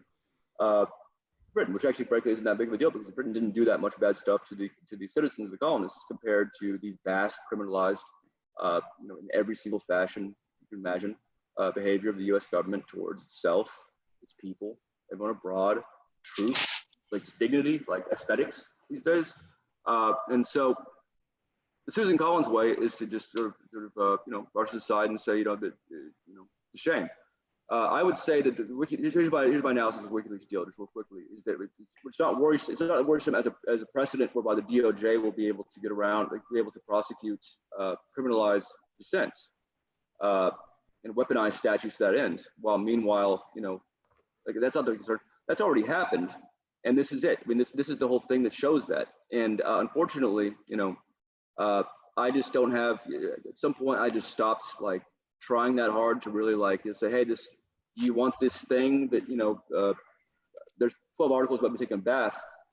Here is a thing that is also important than me taking a bath at press conference, or the Zeta thing that you guys all got wrong and then talk about. Here is this thing that shows that they weaponize the statutes. And again, it's not about preaching me. Jeremy Hammond, still in prison over the Strapper thing, which Adrian Shin figures. At the time, I was still talking to Novi Coleman to begin with. Why I was so frantic about this and I've been threatening Adrian Shin and Sam Biddle and John Cook and Glenn Greenwald now and whichever else he intercept for so long, is because Chelsea Manning was also in prison over this. There may have been a thing where Assange asked him to do this thing with, again, New York Times journalists, New York Times editors and New Yorker editors and maybe side The Nation, which has a whole other fucking thing going on. That's something that that's a whole other deal. I have known this. It is a cover up. It is a cover up and no one can deny that. No one shall deny, especially if they see all these emails exchanges, that it has been known for quite a while by the press, which in many cases has run things, in some cases saying, oh, we can support this charge can't go forward, it's journalism, but has also, allowed for it to happen. When you are a witness to a crime, there puts an obligation on you. There's even legal there are legal implications, of course. When you are participated in a crime, there's a crime according to some statutes, and then meanwhile you see the guy down the street that you don't like and put some bizarre articles about already. 5 or 6 articles, the same bizarre picture. Barrett Brown, the face of anonymous. Barrett Brown, the self-proclaimed face of anonymous, over and over again. Barrett Brown affected kidnapping in Mexico. Barrett Brown has a book coming out about his life as anonymous. It's Greg Houch's book. We'll acknowledge that when he's in prison. And then you commit a crime. You try to commit a crime. Try to cajole underage Britons into committing a crime and offer them means to do so, accessory after the fact, which is what I also be pled to. And then you do it again with Stratfor, and then whatever the fuck else. Beyond, even aside from the stuff that Adrian should try to get me to do in my G chats I now have, as of last year, in which he'd asked us that we should dox Pentagon staffers, because the thing I was talking about doing right there, just calling them and just asking them, hey, why are you doing this? To explain to him in terms of, this is what journalists do. We're going to do it. We're going to get criminalized for it, unfortunately. That was already, that's another thing. And the entire time, I burned my National Magazine Award last year on March 5th, to coincide with the fucking little party the Intercept had, and a month after Snowden things were archive was closed down. You mean when they shut down the archive? Yeah, well, a month after that. So they shut it down in it must have been March. They shut it down, and then April next month they had the party. Celebrate 5 years of Philadelphia journalism. That's when I had a big thing where I burned my National Magazine Award. There's an article in Daily Dot about it. Daily Dot has covered me still, So I've done everything I can within the context of what your civics textbook might tell you, if you were not even enough to read at this point. Every single thing, and then beyond that, and creative shit, and then thinking for years, and then fucking engaging in activities that, of course, that narrow my ability to not just to work, which is fine, but to even keep giving away shit for free to outlets that, of course, they can't name me, can't deal with me, and that's why the stuff that I've been thinking about in terms of documenting the press, malfeasance and all that, in addition to what I've already stuff that's coming out in a documentary by Gary Lang that I flew to LA for a few months ago. The things that I've talked about, they're going to have to happen. All that stuff is set, and there's an order of things that there's a number of different iterations, that escalate. That will absolutely, in conjunction with the book and the TV show and all that, and the movie we might be doing with Alex Winter, will force us into public consciousness, and it will be. It will hopefully end with people saying, "Hey, you know what? These statutes were already violated. DOJ has already done this." And the press did it. The press helped it. And Adrian Chin went on to every one of these outlets and wrote articles in the New Yorker about Sabu and all that. Wrote articles in the Nation about the anonymous stuff. Wrote articles, New Yorker about some of these things. Companies like Docker and about Cambridge Analytica, which used to be my beat back when I started up. And then whatever else. And he is not a good journalist. He's not able to fulfill that role. It's like he never was. He was wrong. Oh, he was wrong about Trapwire. That was really bizarre. And it wasn't just me that was out there saying, "Hey, this Trapwire thing is important for this reason and this reason." Well, Aaron Schwartz, was trying over and over again to say, "Hey, look, this is why the Trapwire thing is important. Cubic owns it." And you go back and look at Aaron Schwartz trying to say that. You look back at me trying to say that, and you look at Adrian Chin popping up again and saying, "Oh, here's the deal with Trapwire. Stuff is wrong." And unfortunately, the Daily Beast, Noah Shackdom, wrote an article which they accepted Cubic's explanation. "Oh no, we don't own Bracket. We don't own Trapwire because Bracket was moved here and blah blah." And we already had the tax documents before that, and we already knew Richard Helms, not to be confused with the CIA director, was on these boards and electing directors. We'd already caught Cubic with Intrepid, the company that made the fake online people for sitcom.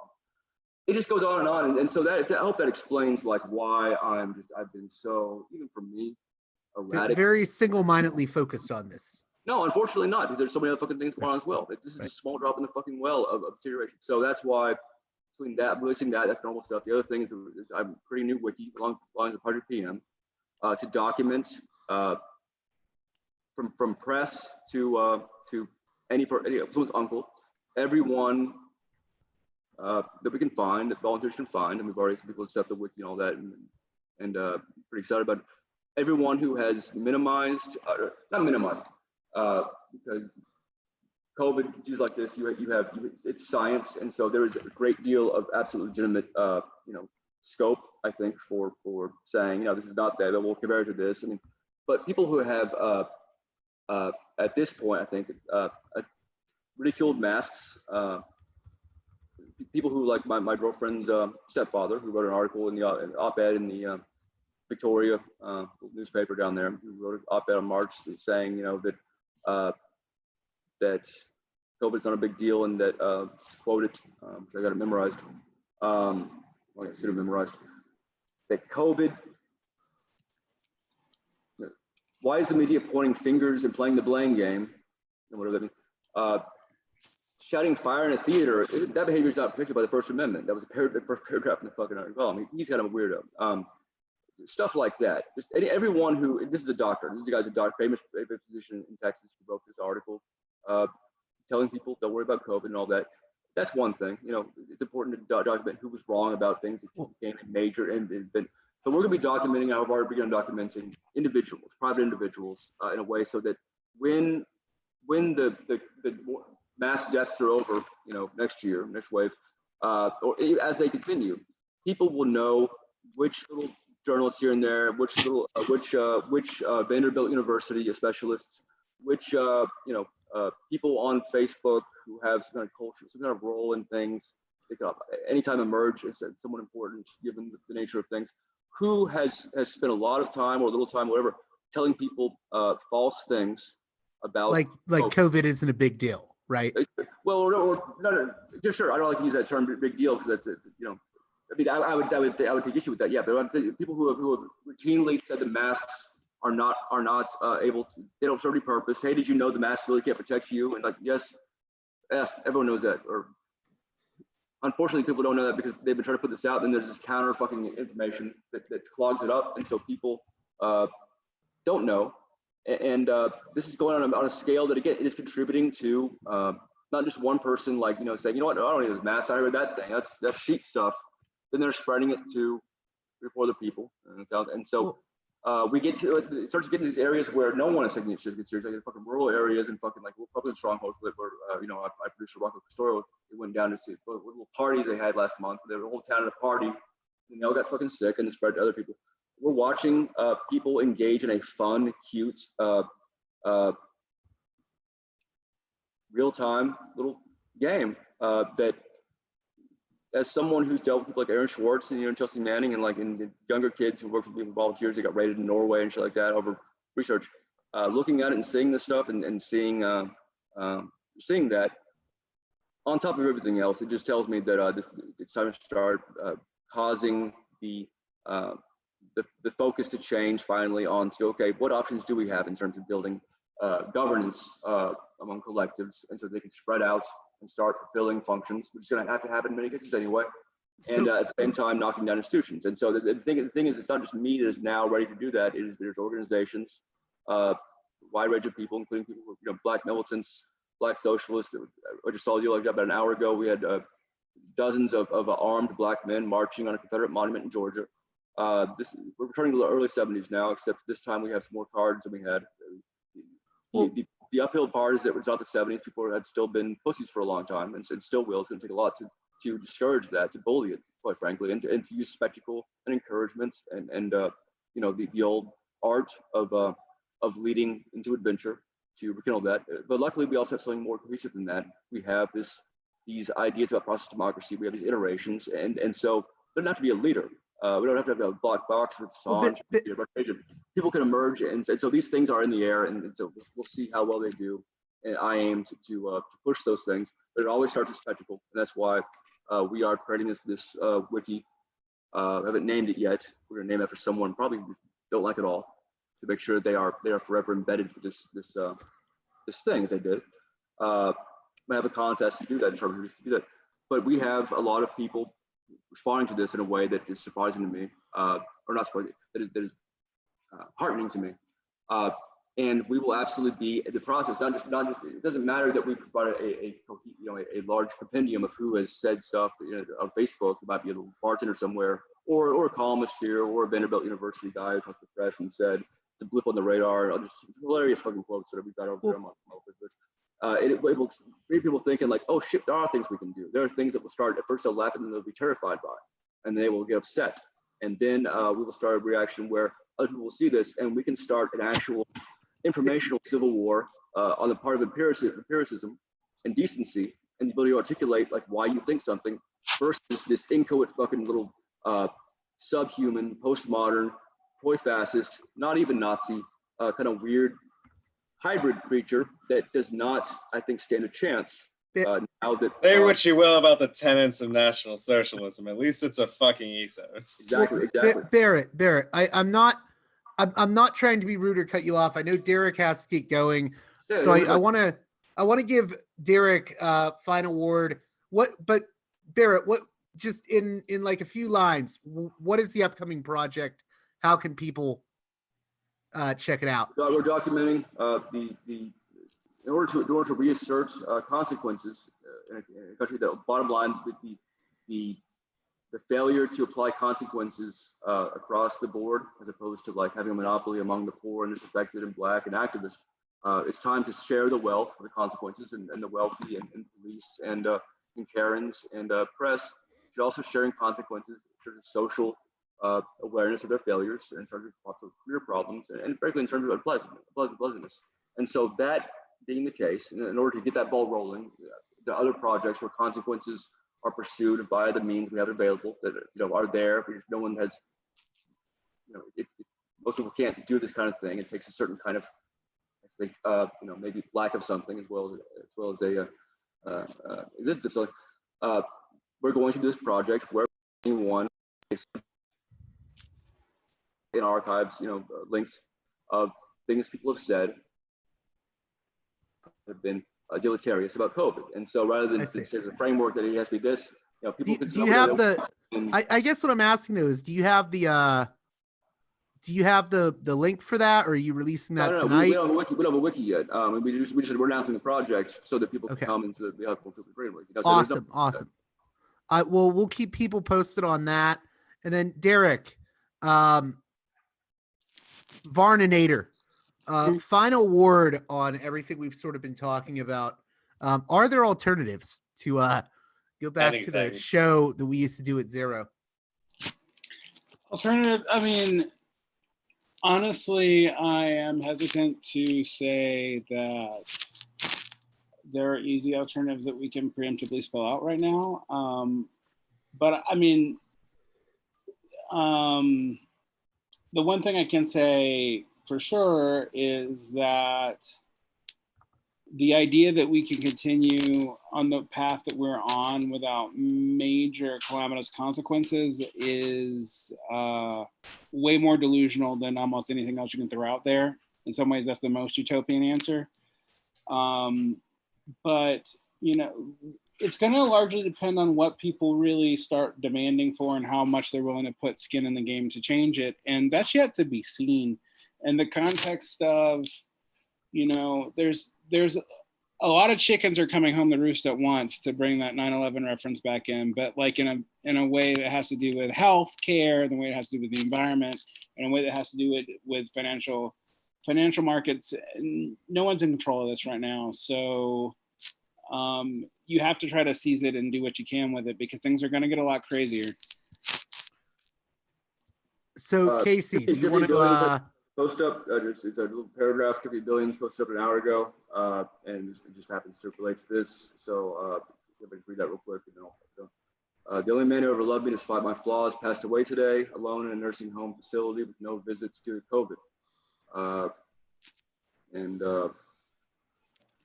I used to tell him he should have never joined the white man's army. He would respond, during that time, there's nothing else for a black man to do. That was I thought, a resident deal from 50 Billions regarding where she comes from and what kind of I guess impetus, not just experience, but like what kind of charge she is given. Someone who comes from a grandfather who had those experiences. The kind of charge that she has, and it's a charge that in different ways, different extents, and sometimes they didn't get it from a grandparent or anybody of value at all in their family. Themselves, they're out there, and they've seen the extent to which they've run up against the walls and all that, and I think that's important. I think that's going to come to fruition. So Casey, do you want to lead us out? Stay safe, stay strong, still wear your goddamn masks. Solidarity forever.